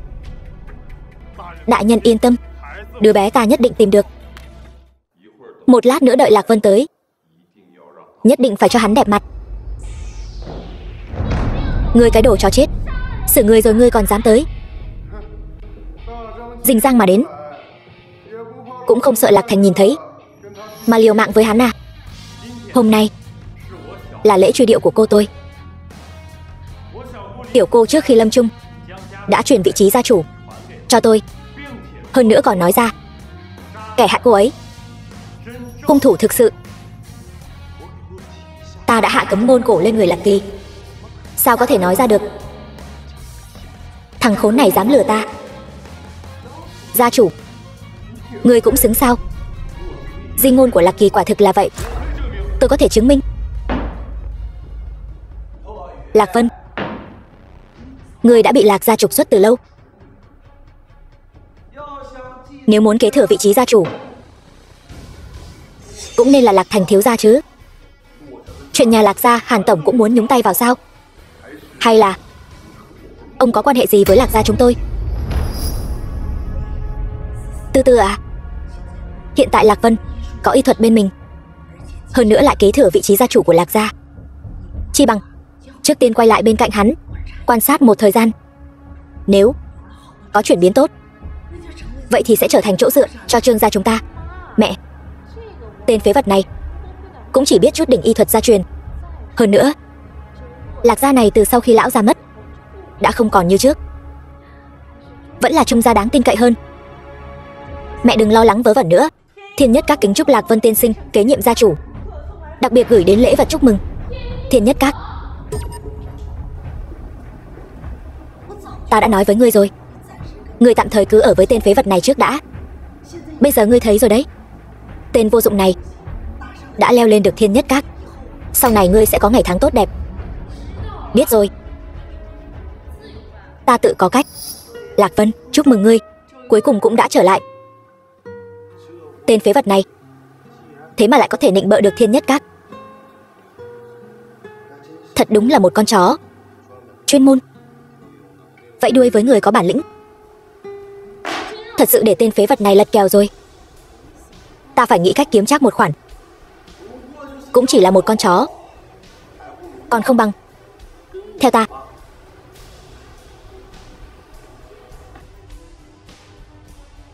Chủ thượng có lệnh, từ nay về sau tứ đại thế gia Tân Thành lấy Lạc gia làm trọng, không ai được phép cãi lời. Đậu xanh, để cho tên vô dụng này nhặt được lợi lộc. Người đắc ý chẳng được bao lâu đâu. Lão gia, Lạc Thành cùng Hắc Báo đại nhân làm giao dịch. Đại nhân hứa hẹn cho hắn làm thủ lĩnh tứ đại thế gia. Tên ngu ngốc Lạc Thành này cũng xứng tranh giành với ta sao? Đi, về nhà. Hàn lão gia, tôi lấy thân phận tân gia chủ Lạc gia, xin cầu hôn Hàn gia đại tiểu thư Hàn Sương Tuyết. Tên vô dụng này dám tranh giành nữ nhân với lão tử. Lão công, sao anh lại có thể lén lút tìm nữ nhân khác chứ? Nếu tôi nhớ không lầm, chúng ta đã ly hôn từ lâu rồi. Lão công, anh nói gì vậy? Tôi biết sớm muộn gì anh cũng sẽ khá hơn. Tôi vẫn luôn đợi anh quay lại. Cô thật sự quá trơ trẽn, cùng Trung Vân Long cắm sừng Lạc Vân, bây giờ lại muốn quay lại nịnh bợ, làm gái mà tỏ vẻ thanh cao. Trương Tư, ngươi dám ra tay với người ta muốn cưới. À đê tiện này, dám phản bội ta. Nếu không phải lúc trước ngươi chủ động bò lên giường ta, lão tử sẽ ở cùng loại người. Không biết đã bị bao nhiêu người ngủ qua rồi.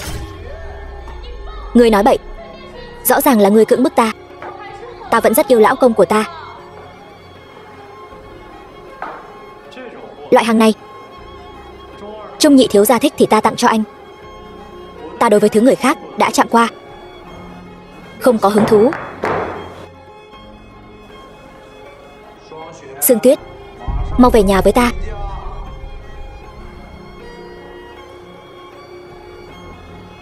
Bác Hàn, hy vọng ông suy nghĩ cho kỹ. Mấy ngày nay sẽ có người đến cửa cầu hôn, chỉ sợ ngươi không sống nổi đến lúc đó. Lạc đại thiếu gia, nghe nói cậu với Hắc Báo đại nhân là một cuộc giao dịch. Tôi cũng rất hứng thú. Nói nghe thử xem. Ông nói gì vậy? Giả ngu trước mặt tôi thì vô dụng thôi. Tôi khuyên cậu ngoan ngoãn khai ra, tôi còn tha cho cậu một mạng. Nếu không, cậu biết đấy, Hắc Báo đại nhân, hắn đang luyện công pháp. Hắn nói như vậy, thần công của ta sắp luyện thành. Ta cần một bé gái, sinh vào giờ âm ngày âm tháng âm năm âm. Chỉ cần ngươi giúp ta tìm được, đợi ta luyện thành thần công, hủy diệt Thiên Nhất Các và toàn thể Tân Thành, ngươi sẽ là thủ lĩnh tứ đại thế gia. Tốt lắm, nói cho ta biết, đứa bé đó ở đâu? Đứa bé đó là con của Lạc Vân. Không, là con của tôi. Là tôi đã bỏ thuốc Trương Tư, ngủ với cô ta một đêm, sợ vợ tôi phát hiện, cũng bỏ thuốc Lạc Vân để hắn ta gánh tội thay tôi. Vì vậy hắn ta mới cưới Trương Tư. Nhưng mà không lâu sau đó, hắn ta bị đuổi khỏi Lạc gia. Trương gia khinh thường hắn, nên hắn vẫn chưa từng chung giường với Trương Tư. Đứa bé là của ta. Vậy nên ta hỏi ngươi, đứa bé ở đâu?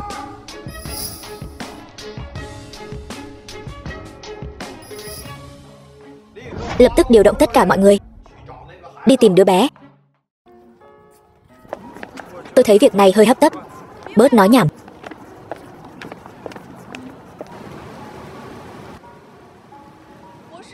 Ta muốn cưới ngươi, thoát khỏi sự đeo bám của Trung gia. Nhưng mà nếu đã gả cho ngươi, ta cũng sẽ không hối hận. Cô là người phụ nữ tốt, ta sẽ đối xử tốt với cô. Sau này, ta sẽ khiến cô trở thành nữ nhân tôn quý nhất Tân Thành. Sẽ không còn ai dám ép buộc cô nữa. Thôi bỏ đi, đừng tưởng ngươi kế thừa Lạc gia là có thể làm càn ở Tân Thành. Nhưng vẫn phải cảm ơn ngươi, lão công. Lão gia, người của Thiên Nhất Các đến rồi. Cái gì? Thiên Nhất Các và chúng ta xưa nay không qua lại, sao lại đột nhiên ghé thăm?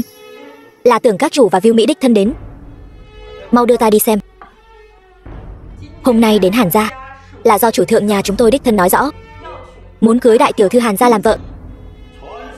Thiên nhãn y tiên trong truyền thuyết, sao lại muốn cưới Sương Tuyết làm vợ? Lão gia, mệnh lệnh của chủ thượng, chúng tôi cũng chỉ làm theo lời dặn. Sính lễ hoàng kim 1 vạn lượng, vòng tay phỉ thúy cực phẩm 6 cặp, nhân sâm ngàn năm 2 củ, linh chi ngàn năm 2 cây, thiên sơn tuyết liên 2 đóa, tinh huyết xích long ngàn năm 1 hộp.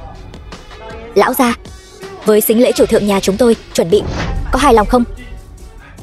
Đã là chủ thượng lên tiếng, chúng tôi đồng ý. Nghe nói đại tiểu thư Hàn gia có hôn ước với đại thiếu gia Trung gia. Hủy bỏ. Trung gia vốn chỉ là đơn phương, chúng tôi chưa từng đồng ý. Tôi không đồng ý. Ta và Lạc Vân đã kết hôn rồi. Nếu đã vậy, vậy tôi xin cáo từ trước. Đợi đã. Đều là Lạc Vân thối tha đó gây rối. Chúng tôi nhất định sẽ cho chủ thượng một lời giải thích. Vô lễ. Cái tát này là để cảnh cáo ngươi. Hãy tự lo liệu cho tốt. Chính ngươi không biết xấu hổ, dây dưa với đứa bỏ đi còn mang theo con hoang, hại Hàn gia chúng ta cùng ngươi chịu xui xẻo. Nếu chủ thượng nổi giận, cả Hàn gia chúng ta đều phải chôn cùng ngươi. Sương Tuyết à, con tùy hứng quá rồi. Chuyện hôn nhân đại sự này, ai cho con tự ý quyết định? Chúng tôi đã đăng ký kết hôn rồi, bây giờ hối hận cũng không kịp nữa rồi. Ngoại trừ Lạc Vân, ta không gả cho ai hết. Nếu không phải hắn lừa gạt, chúng ta sao lại đánh mất cơ hội kết thông gia với Thiên Nhất Các tốt như vậy? Ta xem ai dám động vào nàng. Thằng thối tha ngươi còn dám đến đây. Ngươi tưởng ngươi nịnh bợ được Tưởng Bố Y là có thể muốn làm gì thì làm sao? Lần này dám tranh giành nữ nhân với chủ thượng, ta xem Tưởng Bố Y làm sao bảo vệ được ngươi. Hôm nay bất kể là ai, cũng đừng hòng ép buộc lão bà của ta. Ngươi một đứa hàng phế phẩm đã ly hôn, còn mang theo một đứa nghiệt chủng lai lịch không rõ, cũng xứng cưới con gái Hàn gia chúng ta sao? Tưởng các chủ đã quay về báo tin. Nếu để chủ thượng biết được, nhất định sẽ lấy mạng chó của ngươi. Ngươi dám mắng con gái ta là nghiệt chủng, tất cả im miệng cho ta. Ngươi đã từng cứu mạng ta, nhưng điều này không có nghĩa là Hàn gia chúng ta phải đánh đổi bằng tính mạng toàn gia tộc. Ngươi lập tức ly hôn với Sương Tuyết. Sau này Hàn gia chúng ta và Lạc gia vẫn có thể tương hỗ lẫn nhau. Coi như lão phu nợ ngươi một ân tình. Hàn lão gia tử, ta Lạc Vân cam đoan Hàn gia sẽ không chịu bất kỳ ảnh hưởng nào.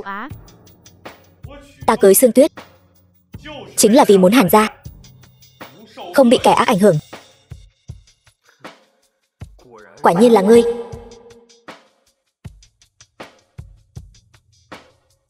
Đã bắt được.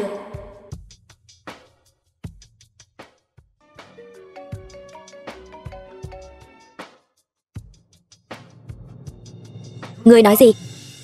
Ninh Ninh biến mất rồi. Ninh Ninh làm sao vậy? Ta phái người đi đón Ninh Ninh về Lạc gia. Người đó nói Ninh Ninh biến mất rồi. Không thể nào, ta đã thuê bảo mẫu chăm sóc Ninh Ninh, sao lại biến mất được? Bất kể là ai bắt con gái ta, chỉ cần nó có mệnh hệ gì, ta nhất định sẽ băm hắn thành trăm mảnh. Nhà máy bỏ hoang, ngoan ngoãn một chút, đợi ngươi giúp Hắc Báo đại nhân luyện thành thần công. Ta cũng không uổng công sinh ngươi ra. Chủ thượng, đại tiểu thư đã tìm thấy rồi. Ninh Ninh ở đâu? Ta sẽ đến ngay. Chủ thượng, Lạc Thành giấu đứa bé ở nhà máy bỏ hoang. Nghe nói Hắc Báo đang luyện một loại công pháp tà môn, cần nữ hài âm mạnh làm vật dẫn, mang theo người. Đưa Ninh Ninh về cho ta.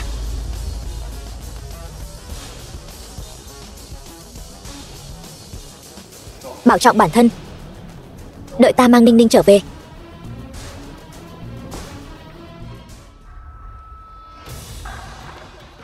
Không xong rồi, người của Thiên Nhất Các cũng đang tìm kiếm con bé này. Có được tin, đã lên đường rồi. Được, ta biết rồi, ngươi lùi xuống đi. Nếu sự việc bại lộ, thì công sức của ta coi như đổ sông đổ bể. Quỷ thay thế có sẵn, coi như ngươi xui xẻo. Lạc Thành,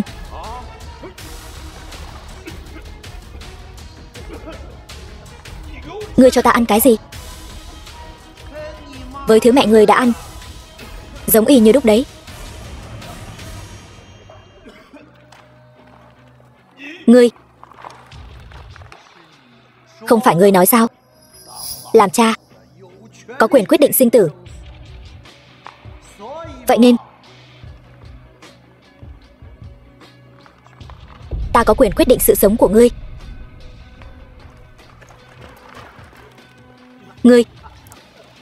Ngươi nói cái gì? Lạc Kỳ, con tiện nhân đó, để tranh giành vị trí gia chủ Lạc gia, đã câu kết với ta, Sử Lạc Phong và vợ hắn. Sau đó bán thân lên giường của ta.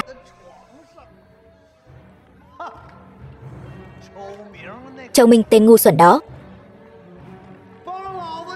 nuôi con trai cho ta bao nhiêu năm nay, khó trách lại thân thiết với Lạc Vân. Đều là đồ khốn nạn như nhau. Không thể nào. Là ngươi hại ngủ mẹ ta. Đúng. Năm xưa chính ta đã hạ cấm ngôn cổ lên người Lạc Kỳ. Đừng hòng đổ tội lên đầu ta. Ngươi cũng vậy thôi. Ngoan ngoãn ở lại đây. Nếu Hắc Báo đại nhân đến trước thì ngươi sẽ an toàn. Nếu Lạc Vân đến trước, không khai ra ta, thì ngươi còn một con đường sống.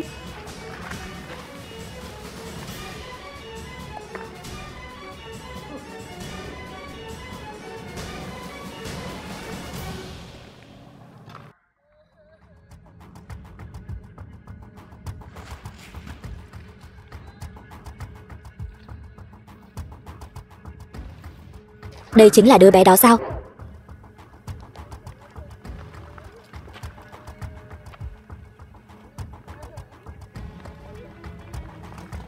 Tốt, ta sẽ bẩm báo đại nhân, tính cho ngươi một công lao. Ngươi, ta mang đi. Ta xem ai dám động vào con gái ta. Đây không phải con ngươi.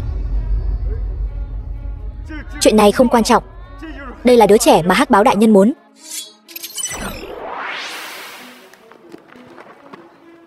Ba. Ninh Ninh sợ. Ninh Ninh đừng sợ, ba đến rồi. Không ai có thể làm hại con. Đây là đứa bé Hắc Báo đại nhân muốn. Biết điều thì mau giao cho ta. Quan tâm gì Hắc Báo hay Hắc Cẩu. Con gái của ta không ai được động vào. Dám sỉ nhục Hắc Báo đại nhân, ngươi chán sống rồi. Hắc Báo thì sao?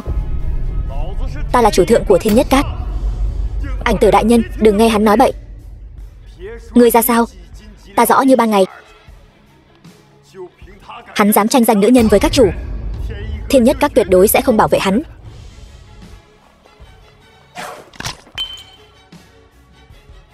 Lạc Vân, đừng phá hỏng chuyện tốt của ta. Tiểu nha đầu này là con của ta. Ta nói cho ai thì cho người đó. Ninh Ninh chính là con gái của ta, không tới lượt ngươi làm chủ. Cứu giá chậm trễ, kính xin chủ thượng thứ tội. Hắn lại là chủ thượng đại nhân. Chủ thượng đại nhân tha mạng. Ta đáng tội.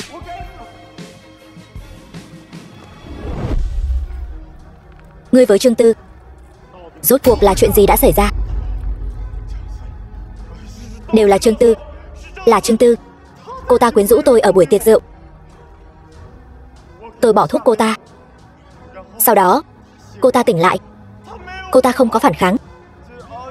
Bệnh tình của ngươi, Trung Vân Long đều đã nói cho ta biết. Là Trương Tư, cũng là Trương Tư hạ độc ngươi, khiến bệnh tình của ngươi tiếp tục chuyển biến xấu, thành bệnh ung thư. Chủ thượng đại nhân tha mạng. Tất cả đều là Trương Tư. Chủ thượng hãy tha mạng. Tha cho tôi. Đồng lõa với nhau, nhiều lần hãm hại tôi, đuổi tôi ra khỏi Lạc gia.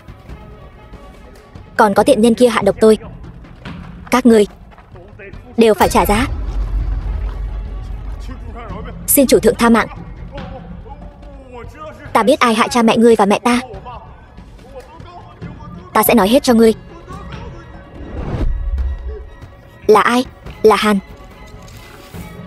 Hàn gì? Ngươi nói đi.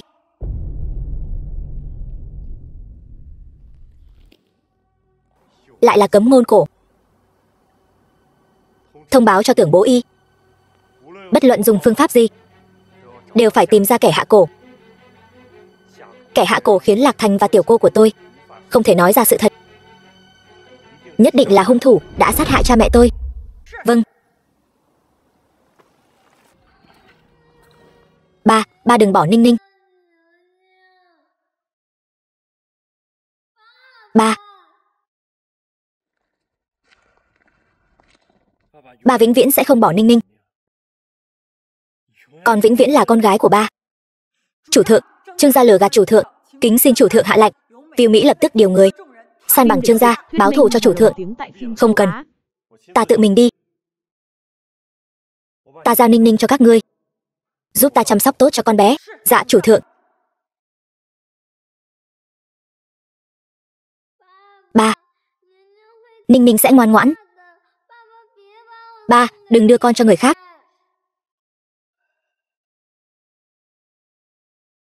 Ba sẽ nhanh chóng trở về. Chúng ta vĩnh viễn không chia lìa.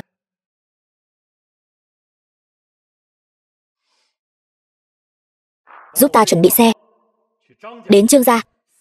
Từ từ, ngươi thật có bản lĩnh.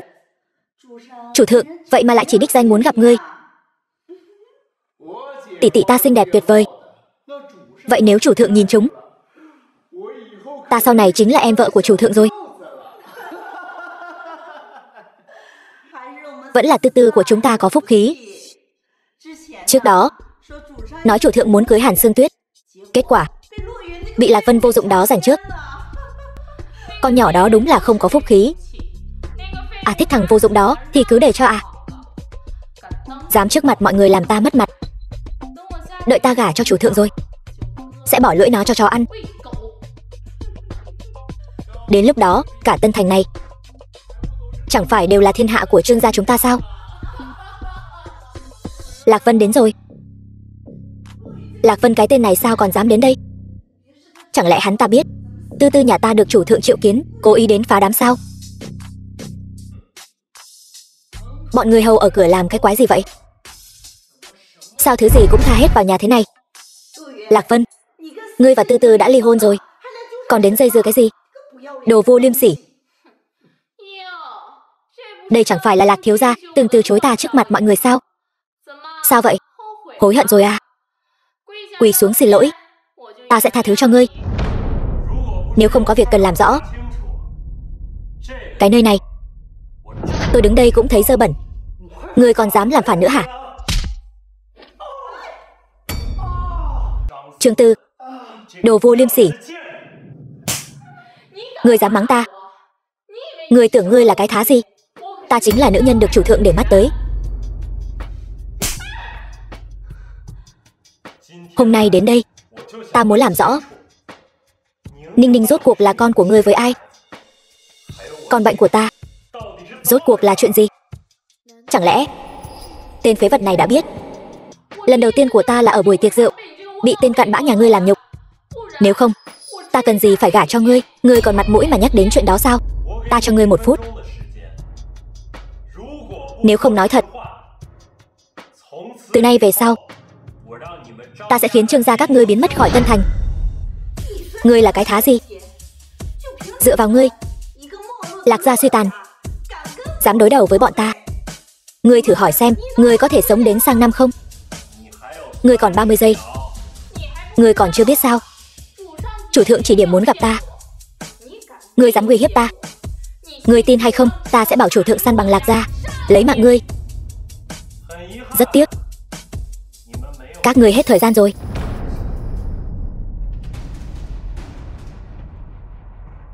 Từ nay về sau, ở Tân Thành, ta không muốn nhìn thấy bất kỳ ai của Trương gia nữa.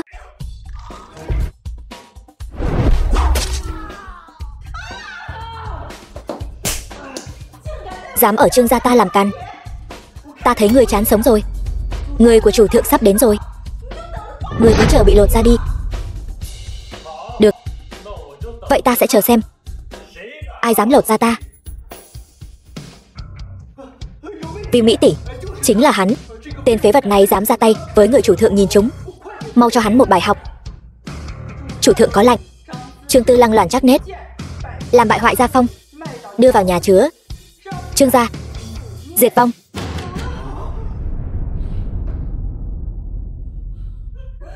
Con rể ơi, Phim được dịch thuyết minh người nhất định có cách cứu chúng ta. Chúng ta từng là người một nhà mà.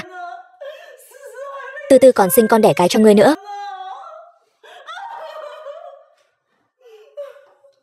Người nhà, các người giúp Trương Tư cắm sừng ta, lừa ta nuôi con người khác, hạ độc ta để lừa tiền bảo hiểm. Có bao giờ xem ta là người nhà chưa? Ta căn bản chưa từng chạm vào ngươi. Lấy đâu ra con với ngươi?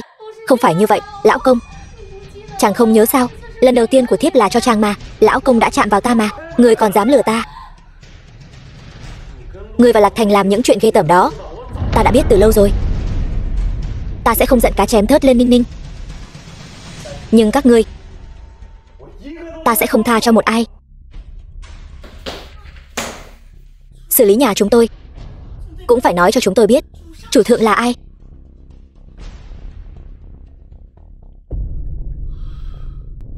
Mẹ, rốt cuộc là vì sao? Đều tại ngươi.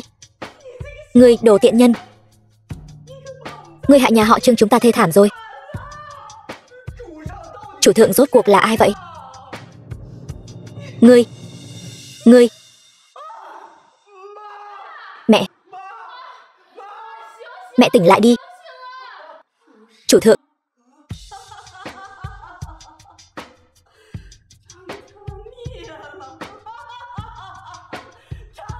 Nhà họ Trương diệt vong rồi. Nhà họ Trương diệt vong thật rồi. Hàn gia, hợp đồng này là Hàn Sương Tuyết nhà các người đích thân ký với ta.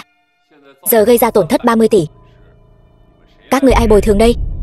Trung thiếu gia, nể mặt ông già tôi một chút, chúng ta từ từ thương lượng. Đúng vậy, Trung thiếu, ngài đừng nóng. Chúng ta đều là bạn bè, dễ thương lượng. Ai thèm làm bạn với ngươi? Hàn Thiên Lôi nên hiểu rõ, giờ Lạc gia suy tàn, Trương gia diệt vong, chỉ có Trung gia chúng tôi có năng lực lấp cái lỗ này của các ngươi. Vâng, nhị thiếu, ngài nói đúng. Hoặc là bồi thường, hoặc là đem con Hàn Sương Tuyết đó đích thân đưa lên giường ta. Chơi chán rồi. Số nợ này coi như xong. Tự các ngươi chọn. Nhưng mà Sương Tuyết dù sao cũng đã xuất giá rồi. Chuyện này, lão gia tử, chúng ta không có nhiều thời gian. Ông tùy cơ ứng biến. Nhưng dù sao Lạc Vân này vừa kế thừa chức gia chủ Lạc gia, nếu lỗ mãng ra tay, lão tử còn sợ hắn sao? Đợi đến khi ta và Sương Tuyết gạo nấu thành cơm, cái thằng đó tiêu đời rồi, có chuyện gì cứ nhắm vào lão tử. Trước kia hắn dám dụ dỗ con ả Trương Tư kia, làm mất mặt lão tử. Mối thù này tôi nhất định phải báo. Cái này ba, dù ba có thương yêu Sương Tuyết thế nào, cũng phải nghĩ cho cả nhà chúng ta.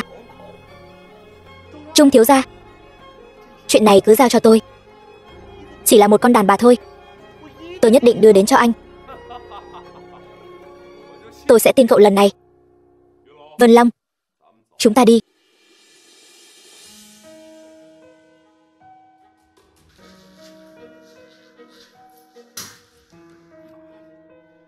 Nếu không phải tên khốn Lạc Vân kia xen ngang, Hàn Sương Tuyết gả cho chủ thượng, lũ tôn tử này đều phải quỳ xuống cầu xin Hàn gia chúng ta bố thí. Nói mấy lời này còn có ích gì? Giờ việc quan trọng nhất là tìm được Hàn Sương Tuyết, kẻo đêm dài lắm mộng.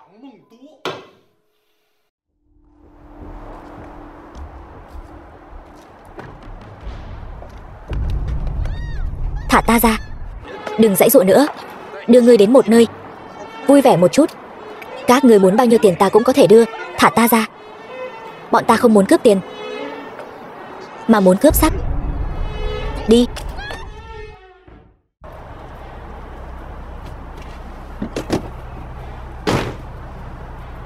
Đại ca, con ả này dáng ngon thật. Hay là chúng ta chơi trước đi. Con ả đó là em gái ta. Thôi đi, mau báo cho Trung thiếu đến nhận người.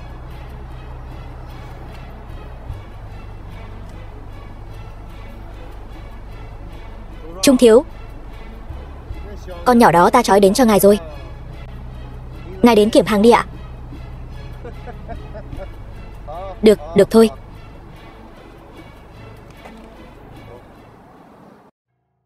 Nhà máy bỏ hoang.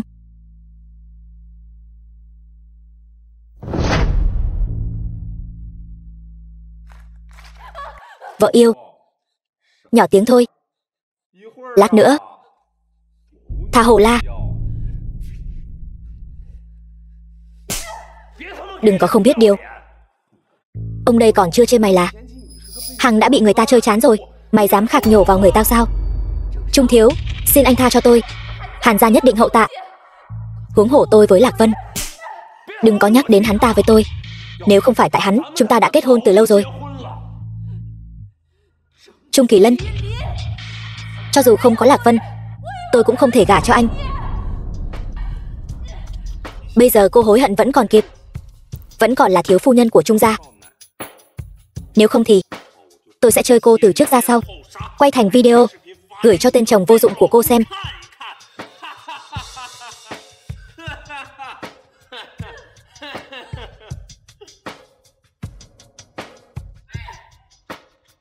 Mày dám cắn tao à? Đánh cho tao. Con tiện nhân, dám cãi lời Trung thiếu chúng ta, còn không ngoan ngoãn, ông đây băm mày ra trăm mảnh. Thế nào hả? Hết hơi rồi chứ gì? Vậy tôi sẽ yêu thương cô nha.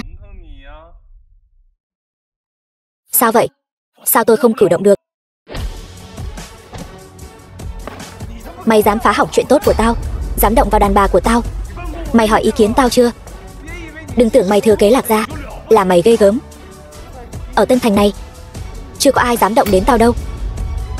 Hôm nay tao sẽ cho mày biết tao lợi hại thế nào. Dám đánh tao à? Lên cho tao. Bẻ gãy chân của nó, cho nó liếm giày cho tao. Tên này là cao thủ tao bỏ tiền mời từ Thiên Nhất Các.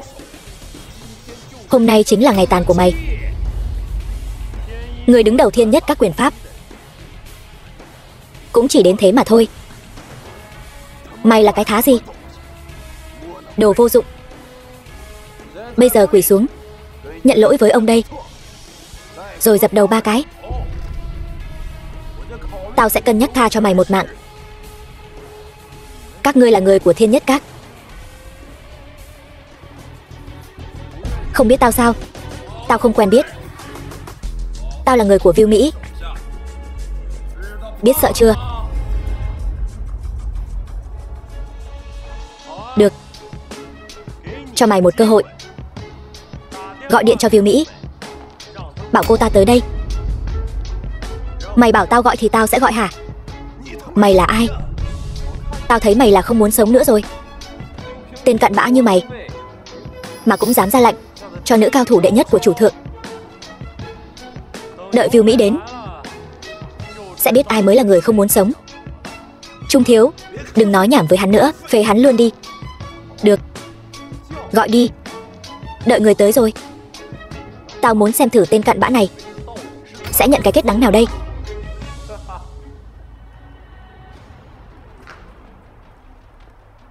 Alo, đại ca, có người muốn gặp ngài.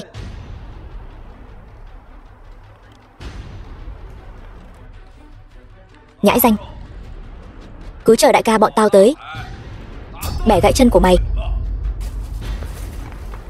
Là ai muốn gặp ta? Đại ca, chính là tên cờ hó này, tuyên bố muốn gặp ngài. Vì một con đàn bà mà đắc tội với Trung thiếu, mời ngài hạ lệnh tôi sẽ phế hắn ngay lập tức.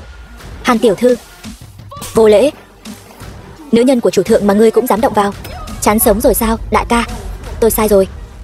Tôi không biết đây là người chủ thượng để ý. Là hắn, đều là hắn sai khiến tôi làm.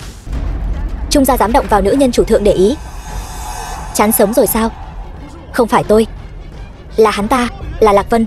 Hắn nhất quyết muốn cưới Hàn Sương Tuyết. Tôi làm vậy là vì chủ thượng. Muộn rồi, các ngươi đã chạm đến giới hạn của chủ thượng. Hàn tiểu thư, thật xin lỗi. Hàn tiểu thư, khiến cô sợ hãi rồi.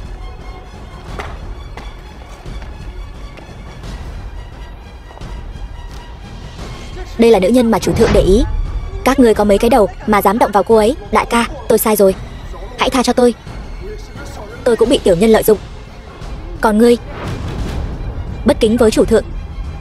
Trung gia, tế trời sám hối. Chuyện này không liên quan đến Trung gia, xin ngài rủ lòng thương, tha cho chúng tôi. Vậy ngươi nói xem, rốt cuộc là chuyện gì? Không phải tôi, là Hàn Thiên Lôi. Hàn Thiên Lôi bảo tôi bắt cóc cô ấy. Đến nước này còn dám ngụy biện. Không phải, tôi có bằng chứng, tôi có thể chứng minh. Coi ta là kẻ ngu sao?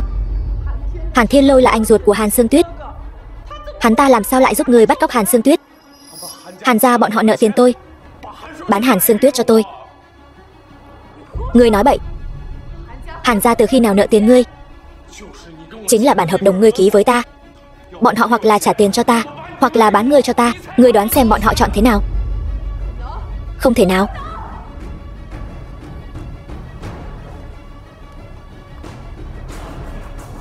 Trung thiếu, người này, tôi bắt cô ta đến rồi. Ngài tự mình đến kiểm hàng đi. Trời đã rồi, nợ nần giữa hai nhà chúng ta coi như xóa sổ. Vô sỉ đến cùng cực. Chuyện này cho dù là Hàn Thiên Lôi làm, ngươi cũng không thoát khỏi liên can.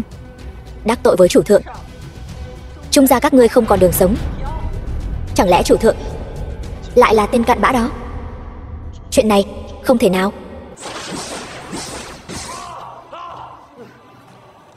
Các ngươi đã làm gì với ta? Như ngươi đã nói, bẻ gãy tay chân của ngươi, để ngươi lại đây tự sinh tự diệt. Ta sai rồi, xin các ngươi tha cho ta, đều là lỗi của ta. Ngươi phạm tội tày trời, đây chính là báo ứng của ngươi. Chủ thượng, Thế Long xử lý thế nào? Cho chầu trời đi. Vâng.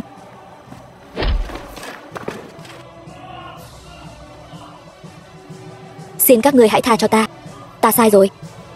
Hàn Sương Tuyết, con tiện tì nhà ngươi. Lạc Vân là đồ con cờ hó.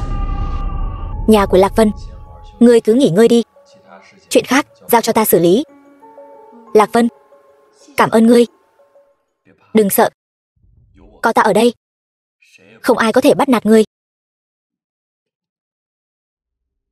Hàn Thiên Lôi dám động vào nữ nhân của ta, ta muốn hắn phải trả giá. Lạc Vân đừng mà. Lần này may nhờ Thiên Nhất Các, ta mới toàn thân lui được. Hay là đừng đi chọc giận anh trai ta. Ngươi yên tâm, ở Tân Thành không ai có thể động vào ta, cũng không ai có thể bắt nạt ngươi.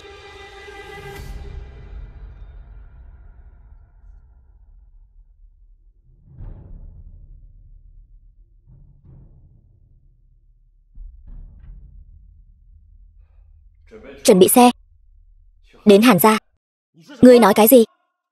Trung Kỳ Lân bị phế tay chân chính là vì Hàn Sương Tuyết con tiện nhân đó.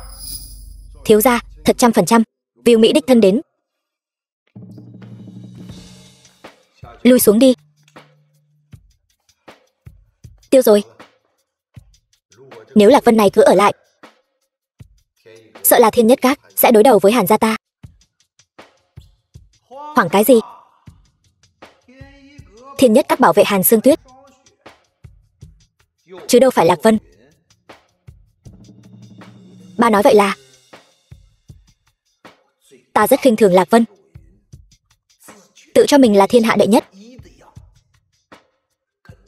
y như lão cha đáng ghét của hắn. Nếu Lạc Vân thằng cờ hó đó dám đến, lão tử sẽ phế hắn trước. Y đạo với võ đạo, xưa nay chỉ có thể chọn một mà tu luyện. Một tên lang băm làm trò quỷ quái. Nếu chủ thượng coi trọng Hàn Sương Tuyết như vậy, hay là xử Lạc Vân rồi dâng Hàn Sương Tuyết lên, vậy Hàn gia chúng ta chẳng phải là một bước thăng thiên sao?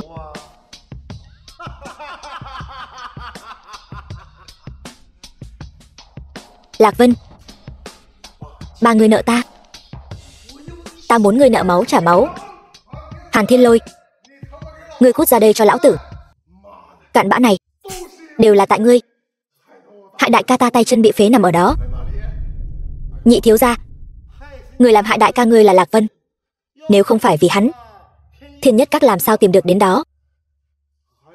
Hàn Sương Tuyết dù sao cũng là người Hàn gia các ngươi, cô ta nợ ta một mạng. Lão tử nói cho ngươi biết, Hàn Sương Tuyết và Lạc Vân đó ở cùng nhau đã sớm không còn là người của Hàn gia rồi. Ngươi nếu muốn báo thù thì đi tìm Lạc Vân. Dám đến nhà lão tử gây sự nữa, lão tử đánh ngươi một trận. Lạc Vân, lão tử cho ngươi biết tay.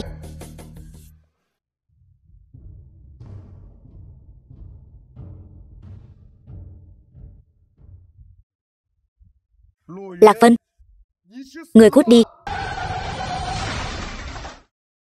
Cấm ngôn cổ ở Tân Thành rất hiếm thấy, nghe người nuôi cổ nói chỉ có Hàn Quang lấy đi.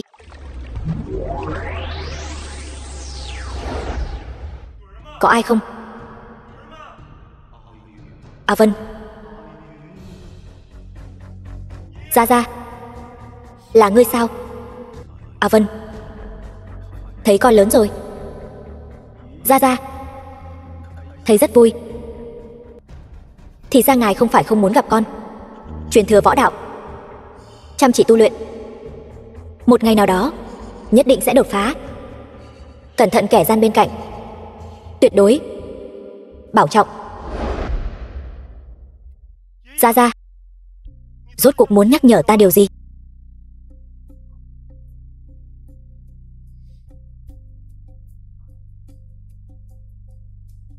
Chủ thượng, ngươi không sao chứ? Ngươi vừa nói chuyện cấm ngôn cổ đã có manh mối rồi. Phải chủ thượng, theo lời người nuôi cổ nói, chỉ có Hàn Quang từng lấy nó đi. Nếu đã vậy, vậy ta sẽ đi hỏi cho rõ ràng. Hàn gia, Trung Vân Long tên ngốc này lại dám thật sự chạy xe tông Lạc Vân. Xem ra tên cờ hó đó, hắn ta sống không được bao lâu nữa.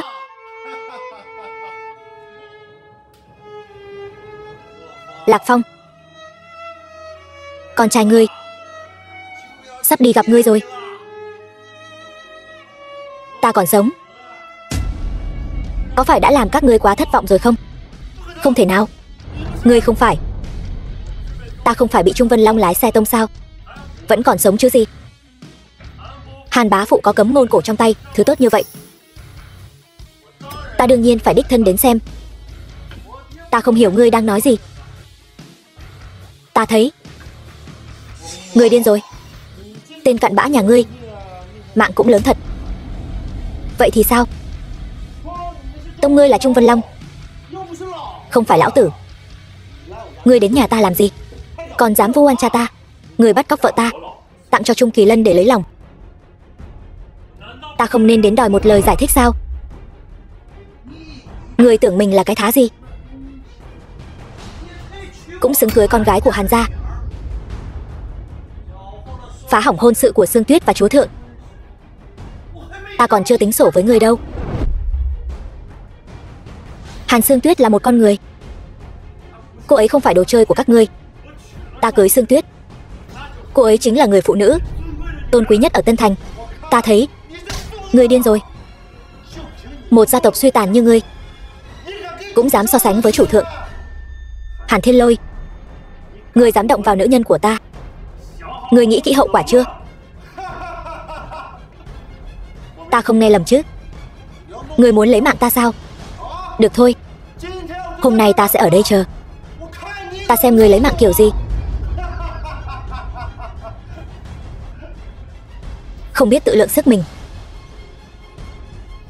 Ngươi có biết chủ tâm đau đớn đến mức nào không? Dừng tay. Lạc Vân. Hàn gia. Làm không đúng. Ta tự dạy dỗ lại. Ngươi là người ngoài thì đừng nên xen vào. Hàn lão gia tử. Ta đã cưới Sương Tuyết rồi. Hàn Thiên Lôi bắt cóc Sương Tuyết, tặng cho Trung Kỳ Lân, khiến cô ấy suýt bị sỉ nhục. Mối thù này không báo, Lạc Vân ta còn là nam nhân gì nữa? Sao vậy? Ngươi chưa từng bị cắm sừng sao? Sao hả? Trung nhị thiếu gia chơi vợ ngươi thì chịu được, đại thiếu gia chơi đùa ngươi lại không nhịn được sao? Hàn Thiên Lôi, ngươi dám nói lại lần nữa không? Ngươi điếc à?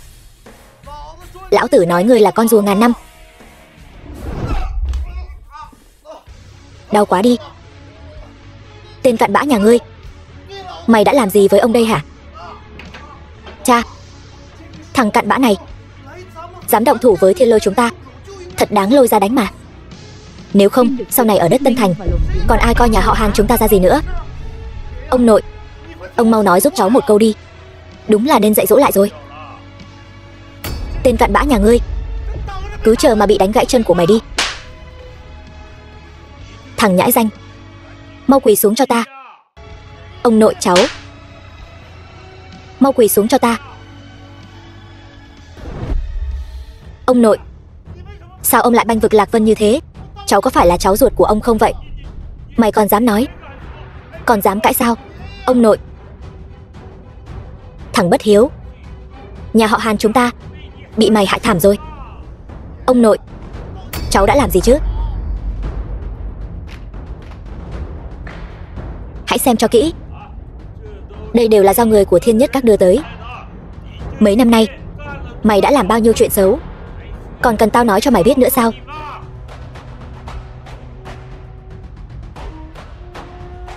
Chỉ với những thứ này đủ để cả nhà họ Hàn các người hồi sinh 1 vạn lần rồi. Không thể nào. Không thể nào. Sao họ lại biết được? Là mày. Là mày hại tao. Thằng khốn.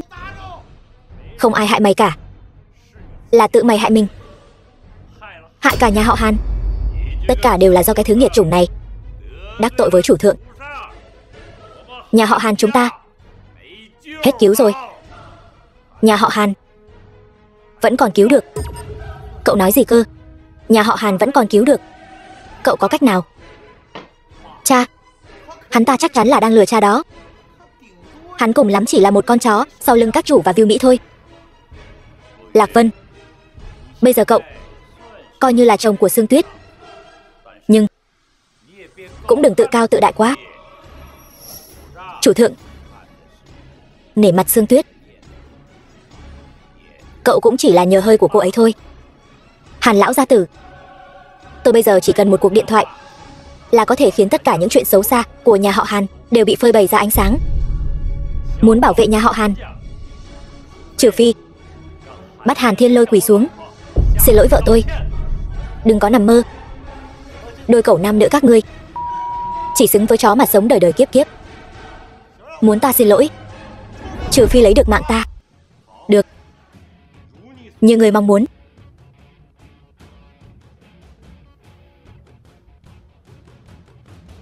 Lập tức đem tất cả những chuyện mà Hàn Thiên Lôi và Hàn gia đã làm trong những năm qua công bố ra ngoài, để cho tất cả mọi người đều biết bộ mặt thật của thế gia vọng tộc là như thế nào. Chỉ là một tên vô dụng mà có thể làm ra chuyện lớn như vậy. Ta thấy là hắn bị điên rồi. Lão gia, lão thái gia, không hay rồi. Giờ trên mạng toàn là tin tức tiêu cực về nhà họ Hàn. Cổ phiếu của tập đoàn Hàn Thị đã rớt mạnh. Cái gì? Mày cút xuống cho tao. Em rể của tôi ơi, tất cả là lỗi của tôi. Tôi không nên làm nhiều chuyện xấu như vậy. Tôi không đáng sống. Cậu mau rút mấy bài báo đó lại đi. Tôi xin cậu đấy. Lạc Vân, tôi đã biết từ lâu, cậu không phải người thường. Nể mặt Sương Tuyết, cậu cứu nhà họ Hàn đi. Tôi chẳng qua chỉ là Một con chó sau lưng các chủ và Viu Mỹ. Tôi có thể có cách gì chứ? Tất cả là tại cái mồm chó của tôi. Con rể tốt ơi, dù thế nào cậu cũng phải giúp nhà họ Hàn chứ. Tôi đã nói rồi. Trừ khi Hàn Thiên Lôi quỳ xuống xin lỗi Sương Tuyết. Nếu không thì nhà họ Hàn cứ đợi diệt vong đi. Mày bảo mày xin lỗi mày điếc hả? Thằng bất hiếu này. Tại sao con phải xin lỗi con khốn đó? Rõ ràng là cô ta không chịu gả cho chủ thượng. Mau xin lỗi đi. Được, tôi đồng ý với cậu. Nhà của Lạc Vân, em gái, tất cả là lỗi của anh. Xin em hãy tha thứ cho anh. Mày cút xéo đi. Hàn Thiên Lôi, mày dám đâm vợ tao. Tao muốn lấy mạng nó. Chính vì nó mà tao phải chịu nhục nhã thế này. Rốt cuộc mày đã dùng yêu thuật gì với tao? Mau giải cho tao. Chẳng lẽ mày không biết Kim Cang Chỉ Huyệt Pháp sao? Kim Cang Chỉ Huyệt Pháp, đó chính là tuyệt học võ lâm chí cao, kết hợp với tạo hóa y đạo. Đã mấy nghìn năm rồi, không ai có thể song tu cả hai đạo. Ngay cả ba tôi cũng chỉ kế thừa một võ đạo. Cậu không phải chỉ kế thừa y đạo thôi sao? Không ngờ chứ gì. Bọn mây ai cũng muốn lấy mạng tao. Giờ thì không ai trong số chúng mày động vào được tao. Không thể nào. Mày nhất định đang lừa tao. Cho mày cơ hội mà mày không biết tận dụng. Vậy thì đừng trách tao. Đừng hại tôi, Lạc Vân. Tôi có thể giúp cậu. Tôi biết ai muốn xử cậu. Tôi có thể giúp cậu tìm ra tất cả bọn chúng. Xin cậu đừng hại tôi. Là ai? Nói. Ba tôi. Xin lỗi Sương Tuyết, làm cô sợ rồi. Viu Mỹ, vào đưa người đi. Vâng.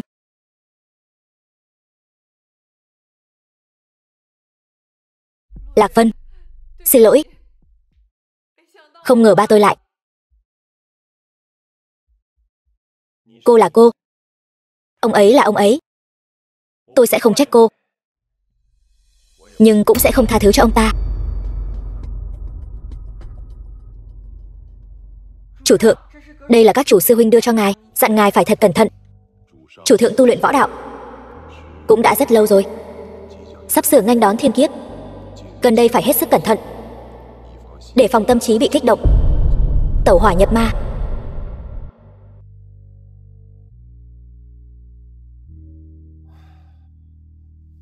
Ta phải tranh thủ đến Hàn gia một chuyến. Chuyện cấm ngôn cổ lần trước vẫn chưa làm rõ. Nếu thật sự là Hàn Quang hại cha mẹ ta và cô ta, món nợ này ta nhất định phải tính. Nghe nói Hàn Quang gần đây qua lại mật thiết với Hắc Báo. Báo Gia Quân vẫn luôn nhòm ngó Thiên Nhất Các. Thống lĩnh Bân Thành, Hắc Báo lại là kẻ nham hiểm. Chủ thượng nhất định phải cẩn thận. Chỉ là một Báo Gia Quân thôi mà. Việc ta muốn làm, không ai có thể ngăn cản ta.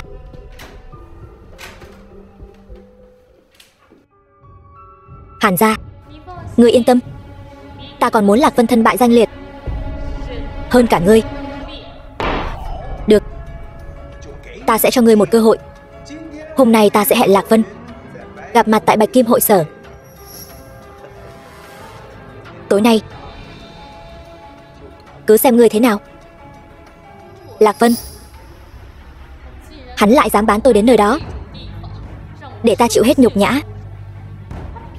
Hắn dựa vào cái gì mà được hạnh phúc mỹ mãn với Hàn Sương Tuyết? Thật không công bằng. Năm đó Lạc Phong cướp nữ nhân của ta, còn phế chân ta, khiến ta bị mọi người khinh thường. Giờ con hắn lại xuân phong đắc ý.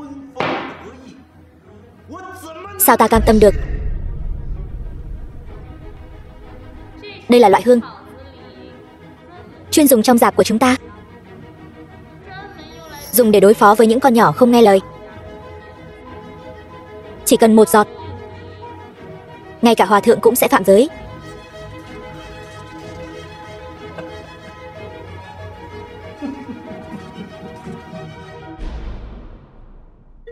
Nhà của Lạc Vân.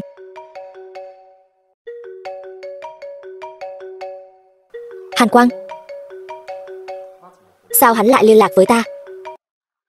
Lạc Vân. Chuyện lần trước là Thiên Lôi không đúng. Hắn đã phải chịu báo ứng rồi. Dù sao chúng ta vẫn là người một nhà. Tối nay ta ở Bạch Kim hội sở. Chúng ta hãy gặp mặt đi. Ta đích thân xin lỗi ngươi. Tại Bạch Kim hội sở. Ta muốn xem Hàn Quang muốn giở cho gì. Được. Tối nay 8 giờ. Không gặp không về. Lạc Vân, dám làm nhục ta như vậy, ta sẽ khiến ngươi phải trả giá. Con rể, ta đến rồi. Sao lại là ngươi? Chồng ơi, chẳng lẽ đã quên tôi rồi sao? Ngươi có ý gì? Tôi cũng không ngờ lại gặp Trương tiểu thư ở đây. Cô ấy nhất quyết muốn gặp ngươi. Ta cũng hết cách rồi. Hàn Quang, thì ra đây là âm mưu của ngươi. Tất cả là tại ngươi, tôi mới rơi vào tình cảnh này. Trương Tư, ngươi còn dám xuất hiện trước mặt ta. Năm đó Trương gia diệt vong, ta tha cho ngươi một mạng là đã nể mặt ngươi lắm rồi. Ngươi còn dám nói Trương gia diệt vong? Trương gia diệt vong chẳng phải là tại ngươi sao? Nếu không phải ngươi mật báo, giờ ta đã là nữ nhân của chủ thượng rồi. Đồ bất tài như ngươi, liếm giày cho ta cũng không xứng. Đồ tiện nhân lẳng lơ như ngươi, còn mơ tưởng vươn cao à? Tôi không xứng, ngươi thì xứng chắc. Khiến tôi nhà tan cửa nát. Quay đầu liền ôm lấy cành cao, còn cưới Hàn Sương Tuyết. Ngươi muốn sống sung sướng à? Tôi nhất định không để ngươi tọa nguyện. Kết hôn bao nhiêu năm nay, ngươi chưa từng chạm vào tôi nhỉ? Thả tôi ra. Hôm nay để vợ yêu của ngươi xem cho rõ. Sương Tuyết,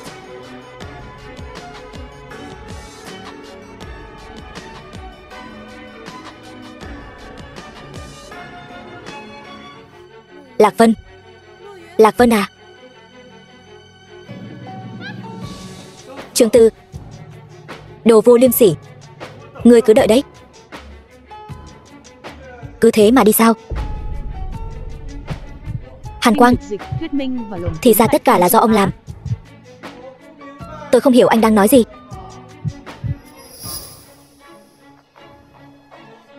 Ông cấu kết với Trương Tư gài bẫy tôi.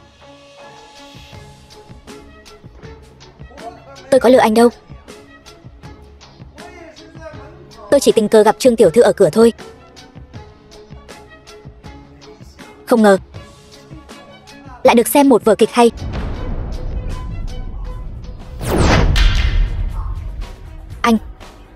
Anh đã làm gì tôi?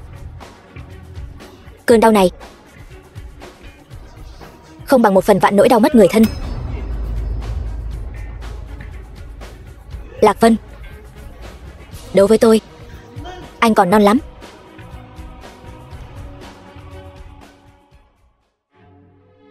Nơi ở của Lạc Vân.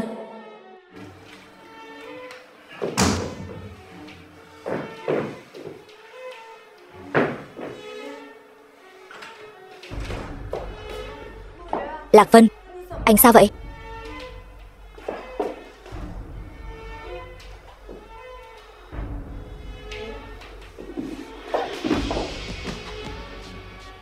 Tỉnh lại đi, không được ép buộc cô ấy. Đừng chạm vào tôi. Lạc Vân, tôi đỡ anh lên giường nghỉ ngơi. Nếu cô còn chạm vào tôi sẽ không khách khí nữa đâu. Lạc Vân, chúng ta là vợ chồng, đừng kháng cự tôi như vậy.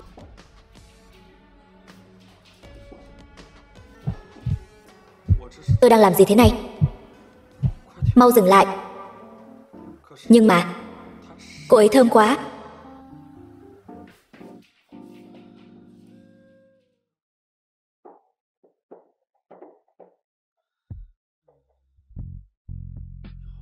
Cô đẹp quá.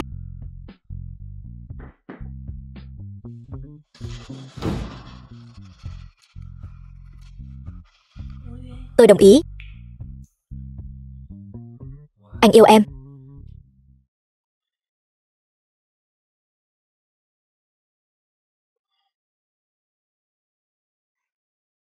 Toang rồi. Cứ thế mà ngủ với người ta rồi.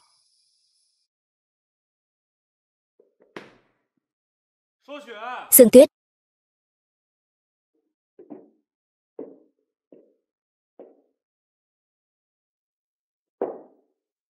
Sương Tuyết à.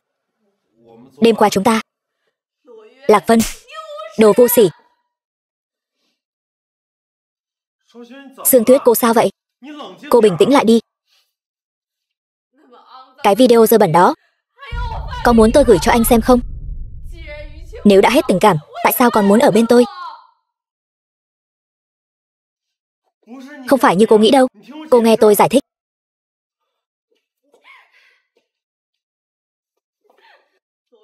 Lạc Vân, tôi thật sự thất vọng về anh. Sương Tuyết.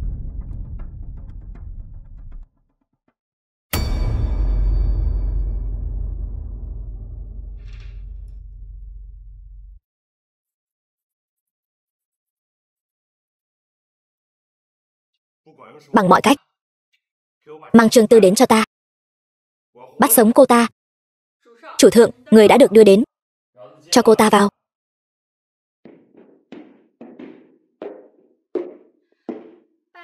Bái kiến chủ thượng. Trước đây đã bỏ lỡ cơ hội gặp ngài. Thật sự rất xin lỗi. Bỏ lỡ cơ hội. Nhưng ta đã gặp ngươi nhiều lần rồi.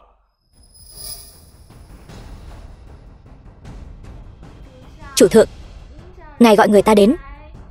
Có chuyện gì sao? Ngươi, sao có thể như vậy? Sao lại không thể? Là tên chồng cũ vô dụng của ngươi không giống chủ thượng, hay là chủ thượng không giống bộ dạng này? Ngươi dám lừa ta? Ngươi dám mạo danh chủ thượng? Ngươi không sợ người của thiên nhất các xử ngươi sao? Trương Tư, ta hỏi ngươi, hôm đó ở quán rượu, rốt cuộc là ai sai khiến ngươi? Sai khiến? Không ai sai khiến cả. Tôi tan cửa nát nhà. Ngươi muốn sống an nhàn sao? Không thể nào. Trương Tư, ta nói cho ngươi biết. Dù ngươi không nói ta cũng biết. Hàn Quang phải không? Ta không biết. Chủ thượng, lấy được chứng cứ rồi. Xác định là Trương Tư đã lấy lọ hương dược ở hội sở, sau đó đến Hàn gia. Chủ thượng, ngươi gọi hắn là cái gì? Hắn làm sao có thể là chủ thượng được? Chủ thượng, nữ nhân này xử lý thế nào? Lôi ra ngoài. Tế trời. Đừng chạm vào ta, ta không đi. Ta chính là nữ nhân của chủ thượng. Ngươi cũng dám chạm vào ta? Lạc Vân, không, chồng ơi. Ta sai rồi, ta không dám nữa. Ta cầu xin ngươi, tha cho ta lần này. Cơ hội ta cho ngươi còn chưa đủ nhiều sao? Chúng ta bên nhau 5 năm, ngươi lừa ta 5 năm. Xin lỗi, ta thật sự sai rồi. Ta không muốn ngủm. Kéo ra ngoài. Vâng. Ta không muốn ngủm. Ta không muốn.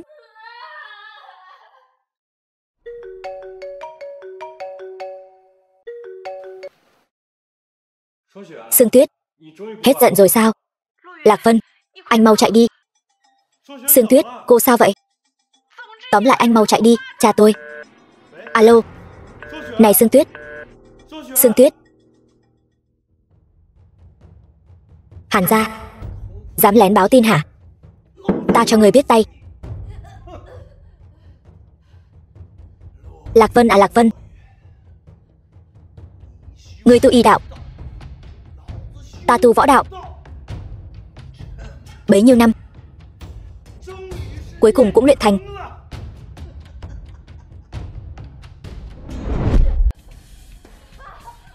Con cầu xin cha tha cho Lạc Vân. Sao cha cứ nhắm vào anh ấy vậy? Muốn biết tại sao?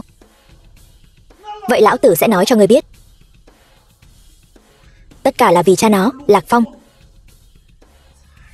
mới khiến chân ta bị phế, khiến tất cả mọi người đều khinh thường ta. Bây giờ con của nó lại cưỡi lên đầu ta làm càn. Dựa vào cái gì? Cho nên ta không thể để nó sống yên ổn. Ta muốn nó cùng Lạc Phong xuống địa ngục. Ta tận tay tiễn cha mẹ nó đi. Bây giờ ta cũng muốn tận tay tiễn nó. Bất chấp tất cả, cũng phải tìm được Sương Tuyết, đảm bảo an toàn cho cô ấy. Con rể, mấy ngày không gặp, vẫn khỏe chứ hả? Hàn Quang, ngươi cũng vậy. Có gì ngôn gì thì nói mau lên để ta nghe. Tranh thủ lúc ta còn vui vẻ, còn có thể giúp ngươi chuyển lời. Sợ là người cần chuyển lời lại chính là ngươi. Chỉ dựa vào ngươi. Ngươi nghĩ chút y thuật mèo cào của ngươi có thể chống lại được ta sao? Từ cổ chí kim, y đạo và võ đạo không thể song tu. Vậy bây giờ để ta xem thử, chút y thuật của ngươi có thể bảo vệ ngươi ngủm chậm hơn chút nào không? Hàn Quang, ta sẽ lập tức cho ngươi biết. Xem thường ta là quyết định sai lầm nhất mà ngươi từng làm. Ta thấy ngươi sắp ngủm đến nơi rồi mà còn ảo tưởng. Bây giờ ngươi quỳ xuống cầu xin ta, ta còn có thể để ngươi toàn thây. Cũng chỉ là cảnh giới bán bộ kim cang, vậy mà dám như thế. Đây lại là kim cang chỉ huyệt pháp. Đúng vậy, cảnh giới tối cao của võ học kết hợp với tạo hóa y đạo. Đã mấy nghìn năm không có ai có thể song tu hai đạo. Có điều ta chính là kẻ dị loại đó. Không thể nào. Ngươi cái đồ thối tha, sao có thể có vận may tốt như vậy được? Phải, trong mắt các ngươi, ta có thể chỉ là kẻ bị cắm sừng, bị người ta đuổi ra khỏi nhà. Nhưng mạnh của ta không tuyệt, cho nên những kẻ tiểu nhân sỉ nhục hãm hại ta đều phải trả giá. Ngươi chính là kẻ đó. Ngươi đáng lẽ phải cùng cha mẹ ngươi xuống địa ngục. Hàn Quang, tại sao ngươi lại hận ta đến vậy? Ngươi muốn biết sao? Vậy ta sẽ nói cho ngươi biết.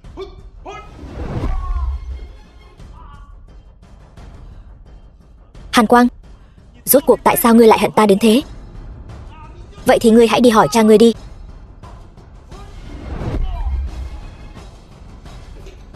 Chủ thượng, nhiệm vụ đã hoàn thành. Không thể nào. Cái tên nhãi này lại chính là chủ thượng. Đúng vậy. Lạc Vân, ta xem thường ngươi rồi. Ngươi cũng giống hệt cha ngươi, hãm hại người khác rồi lại vênh váo tự đắc. Ngươi chính là hung thủ hại cha mẹ ta. Chính là ta. Vậy thì đã sao? Còn có cả tiểu cô ngươi Lạc Kỳ và cả Lạc Thành nữa, đều là ta xử. Tại sao ngươi lại làm như vậy? Tất cả đều là vì cha ngươi. Hắn đã cướp đi thứ thuộc về ta, người phụ nữ ta yêu, và cả tự tôn của ta nữa. Nếu không phải tại hắn, cái chân này của ta làm sao có thể bị phế? Nếu không phải tại hắn, ta đã sớm trở thành thủ lĩnh của tứ đại thế gia rồi. Ta hận hắn, cũng hận ngươi. Ân oán của thế hệ trước. Ta đã làm sai điều gì? Lạc Kỳ và Lạc Thành, họ đã làm sai điều gì?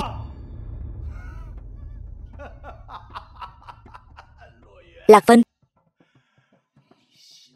tâm mạch ngươi bị kích động. Ngươi đã tẩu hỏa nhập ma rồi. Bây giờ, chính ngươi cũng sắp không xong rồi.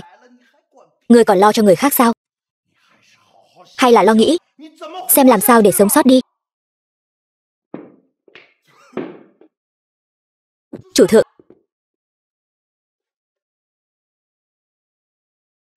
Sư huynh, không ổn rồi, chủ thượng ngất xỉu rồi, đến ngay đây.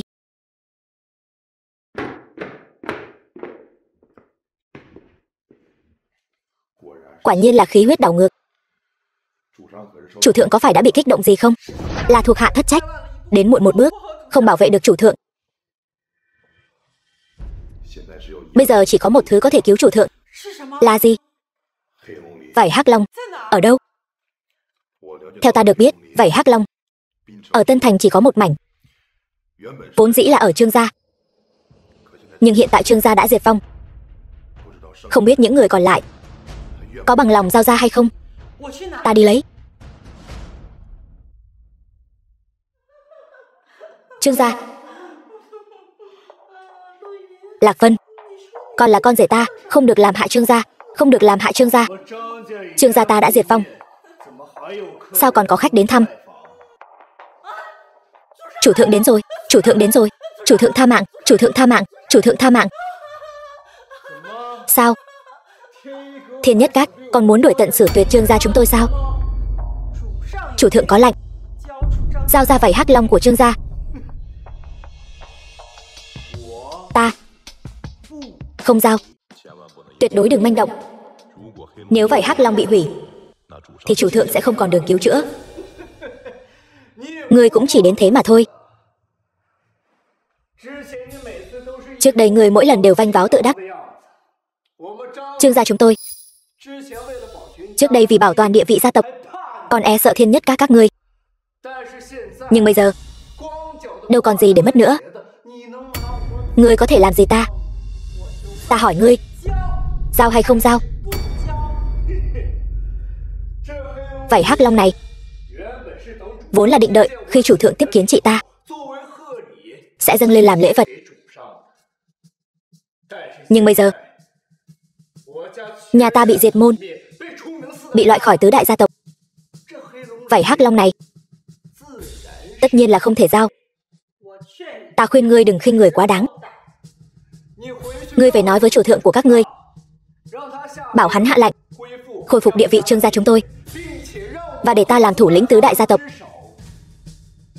Nếu không, ta sẽ hủy vảy hắc long này,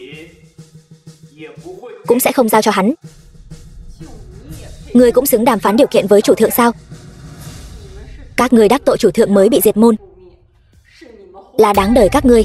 Ngươi xem mẫu thân ta thành ra thế này, đều là tại các ngươi. Không, còn có Lạc Vân kia nữa.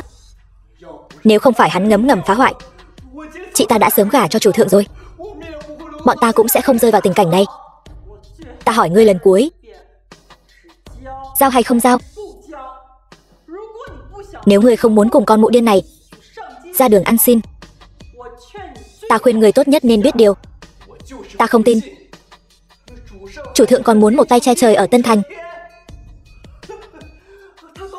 Hắn rốt cuộc là nhân vật nào, có thể dọa mẫu thân ta đến mức thần trí bất thường? Lạc Vân, ta khuyên ngươi hãy tự lo liệu cho mình. Nơi ở của Lạc Vân, lần này ngươi làm rất tốt. Chỉ là Hàn Quang đã chạy thoát, đối với chủ thượng là một mối đe dọa rất lớn. Đều tại ta, hy vọng sẽ không xảy ra chuyện gì nữa. Khoảng thời gian này nhất định không được lơ là, bảo vệ tốt chủ thượng. Vâng. Đại nhân, nơi ở của hắc báo, Lạc Vân thổ huyết, Thiên Nhất các đại loạn. Thật sao? Vậy hài tử ta muốn đâu? Đại nhân yên tâm, Lạc Vân vừa ngã xuống, Thiên Nhất Các liền rối loạn. Nhân lúc hỗn loạn sẽ mang tiện nhân đó đến cho ngài. Chuyện này không thành vấn đề. Tốt, đi đi. Được.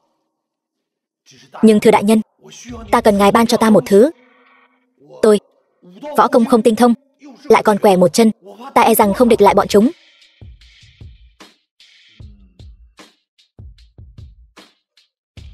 Cầm lấy. Chẳng lẽ đây chính là xích huyết thiên đan trong truyền thuyết? Đúng vậy. Ăn nó vào sẽ nhanh chóng tăng cường công lực. Lạc Vân sẽ không còn là đối thủ của ngươi nữa. Cảm tạ đại nhân. Lạc Vân, lần này ta nhất định phải tiễn ngươi lên đường. Chủ thượng, ngài cuối cùng cũng tỉnh rồi. Hàn Quang đâu? Hàn Quang bây giờ e rằng đang ở chỗ Hắc Báo. Hắc Báo? Hàn Quang lại dám cấu kết với Hắc Báo sao? Chủ thượng, xem cái này đã. Chúng tôi đã tra được lai lịch của Hắc Báo. Tên Hắc Báo này trước giờ là người của Thiên Nhất Các, nhưng cũng chẳng có tiếng tăm gì. Hắn vi phạm quy củ của chúng ta nên bị trục xuất. Hắc Báo ở Biên Ải đã xây dựng một đội ngũ cho riêng mình, ẩn náu ở Bân Thành nhiều năm, luôn muốn tìm cơ hội thay thế vị trí của Thiên Nhất Các.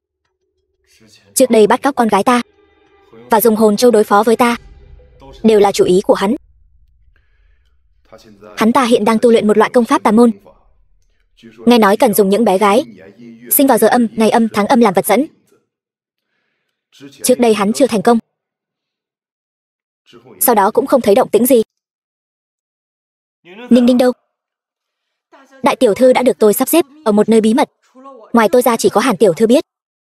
Mau đi, đảm bảo an toàn cho Ninh Ninh. Vâng. Hàn gia.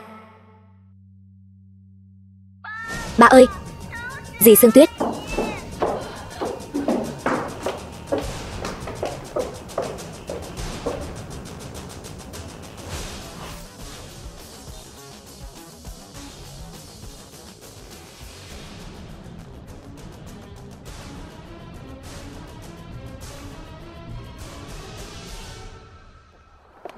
Dì Sương Tuyết, chúng ta đi đâu vậy? Ninh Ninh, ở đây không an toàn, đi theo dì. Con gái yêu quý của ta. Ngươi định đi đâu vậy? Có cần ta tiễn ngươi một đoạn không? Ba rốt cuộc muốn gì? Đương nhiên là mang các ngươi đi cùng rồi. Mạng của ngươi và con nhỏ thối tha này chính là thứ mà Lạc Vân trân quý nhất đấy. Nắm các ngươi trong tay chính là nắm giữ mạng sống của Lạc Vân rồi.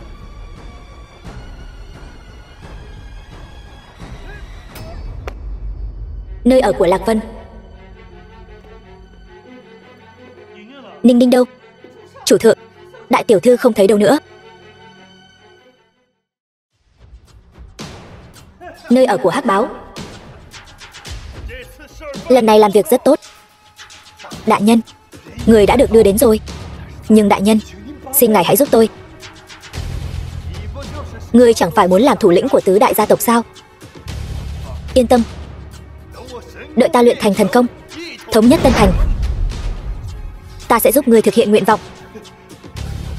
Đại nhân, tên tiểu tử Lạc Vân kia hiện tại đã tỉnh lại. Thuộc hạ muốn báo thù cho cái chân của mình. Năm đó chính là cha của Lạc Vân đã phế chân của thuộc hạ. Bây giờ nhìn con trai của kẻ thù đứng ở vị trí của Thiên Nhất Các. Cái vị trí đó vốn dĩ thuộc về tôi. Đại nhân, tôi không cam tâm. Vậy ngươi muốn thế nào? Tôi muốn tự tay sửa ngủm tên đó, mới có thể giải mối hận trong lòng. Đại nhân, xin ngài cho phép tôi dẫn theo con gái tôi, Hàn Sương Tuyết, cùng đi. Như vậy Lạc Vân nhất định sẽ đến. Được, đi đi. Cảm ơn đại nhân.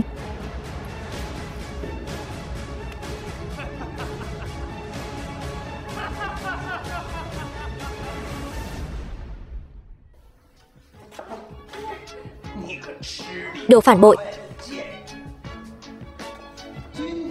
Hôm nay ta sẽ cho ngươi thấy phản bội ta. Rốt cuộc có kết cục gì?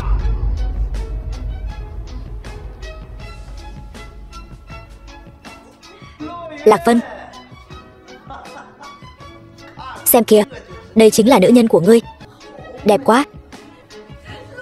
Lạc Vân, mau đi đi, mặc kệ ta.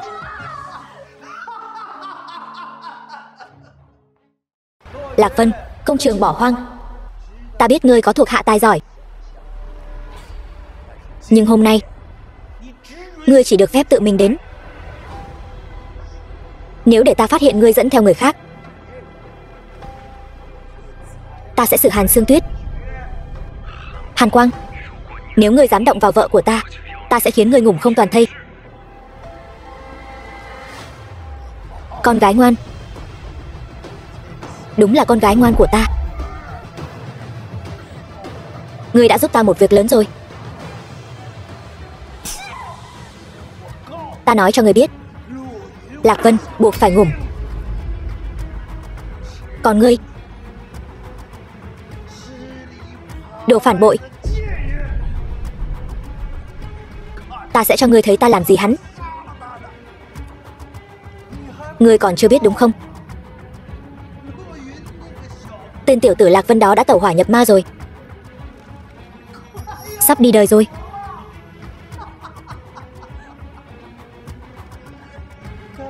Đợi lát nữa hắn đến, có gì thì nói nhanh lên, nếu không thì muộn đấy.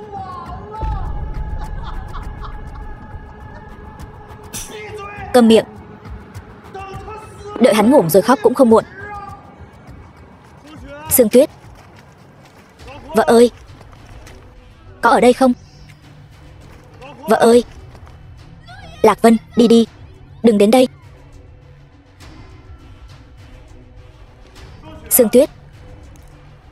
Lạc Vân, ta đợi ngươi lâu lắm rồi. Lạc Vân, cẩn thận. Đùa thôi, sợ rồi chứ gì. Hàn Quang, ngươi ngay cả con gái mình cũng không tha, ngươi còn xứng làm cha sao? Ta không xứng. Vậy cũng hơn ngươi, đồ đổ vỏ.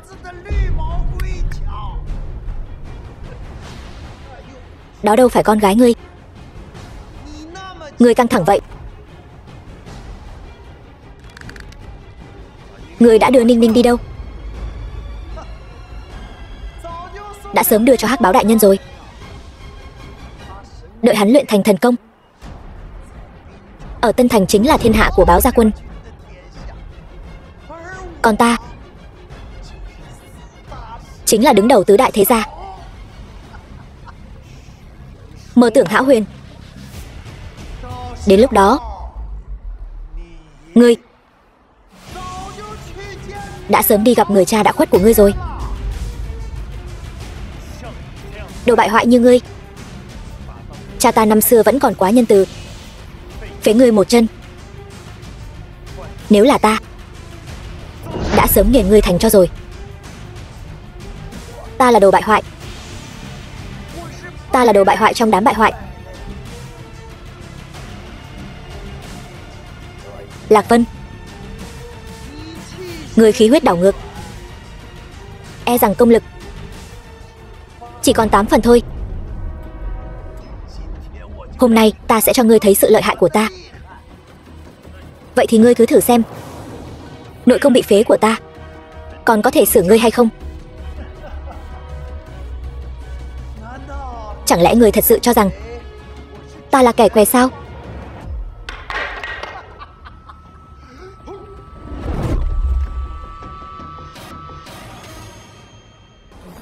Bây giờ đến lượt ta rồi chứ.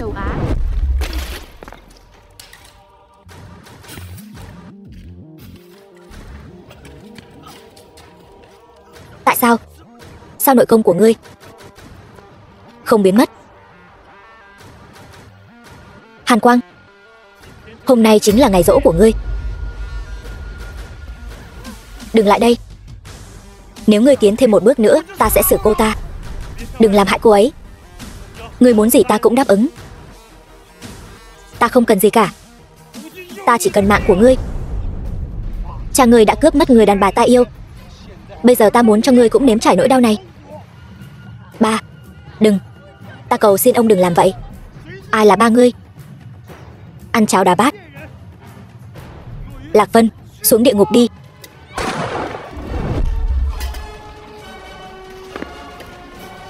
Ninh Ninh ở đâu? Nói. Ngươi đừng hòng tìm được nó. Nó đang ở.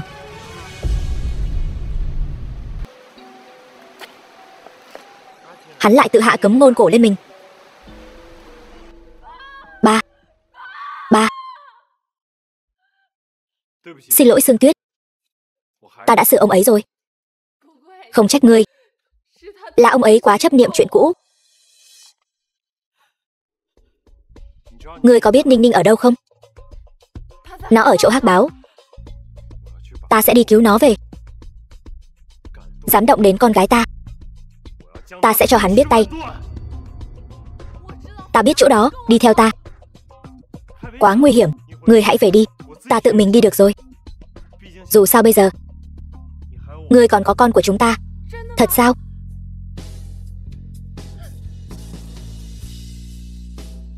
Đợi ta trở về.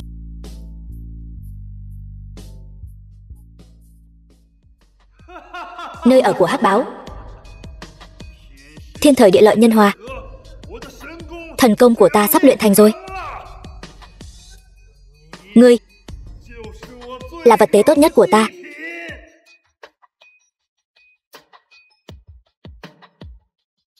Dám động đến con gái ta, mạng của ngươi đã đến hồi kết thúc.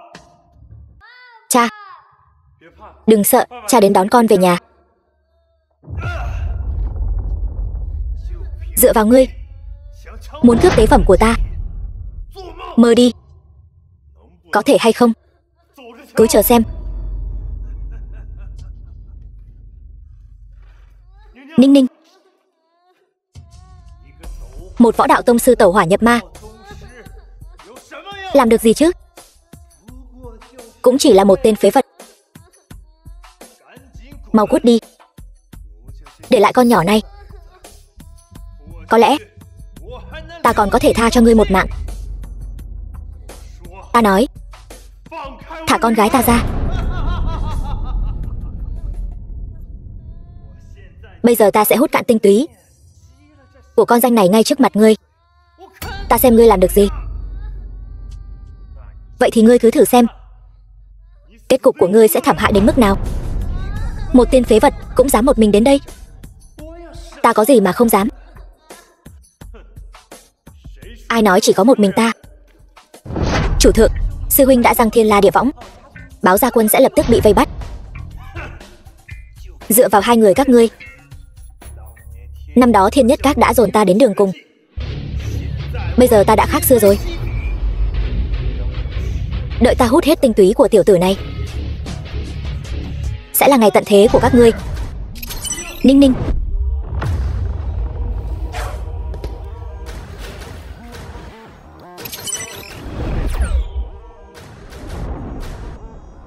cũng chỉ đến thế thôi. Đây mới chỉ là 3 phần công lực. Ngươi chịu được sao? Hết cơ hội rồi.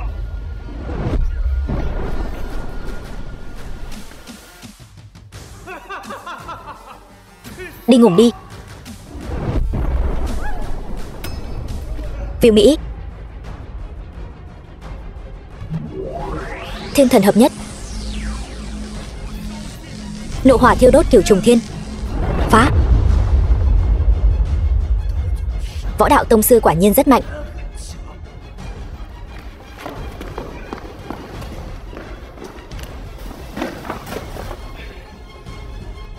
Lạc Vân, ngươi cứ đợi đấy. Mọi chuyện đều kết thúc rồi. Hàn gia 2 ngày sau, ngươi có thể yên tâm. Lạc Vân, chuyện ngươi là chủ thượng, sao lại giấu ta lâu như vậy? Chúng ta đi thôi. Chủ thượng, báo gia quân của Hắc Báo đang kéo đến, kính xin chủ thượng chỉ thị. Thiên Nhất Các, toàn quân xuất kích. Kẻ nào dám xâm phạm Tân Thành ta, dù là xa cũng phải diệt. Vâng.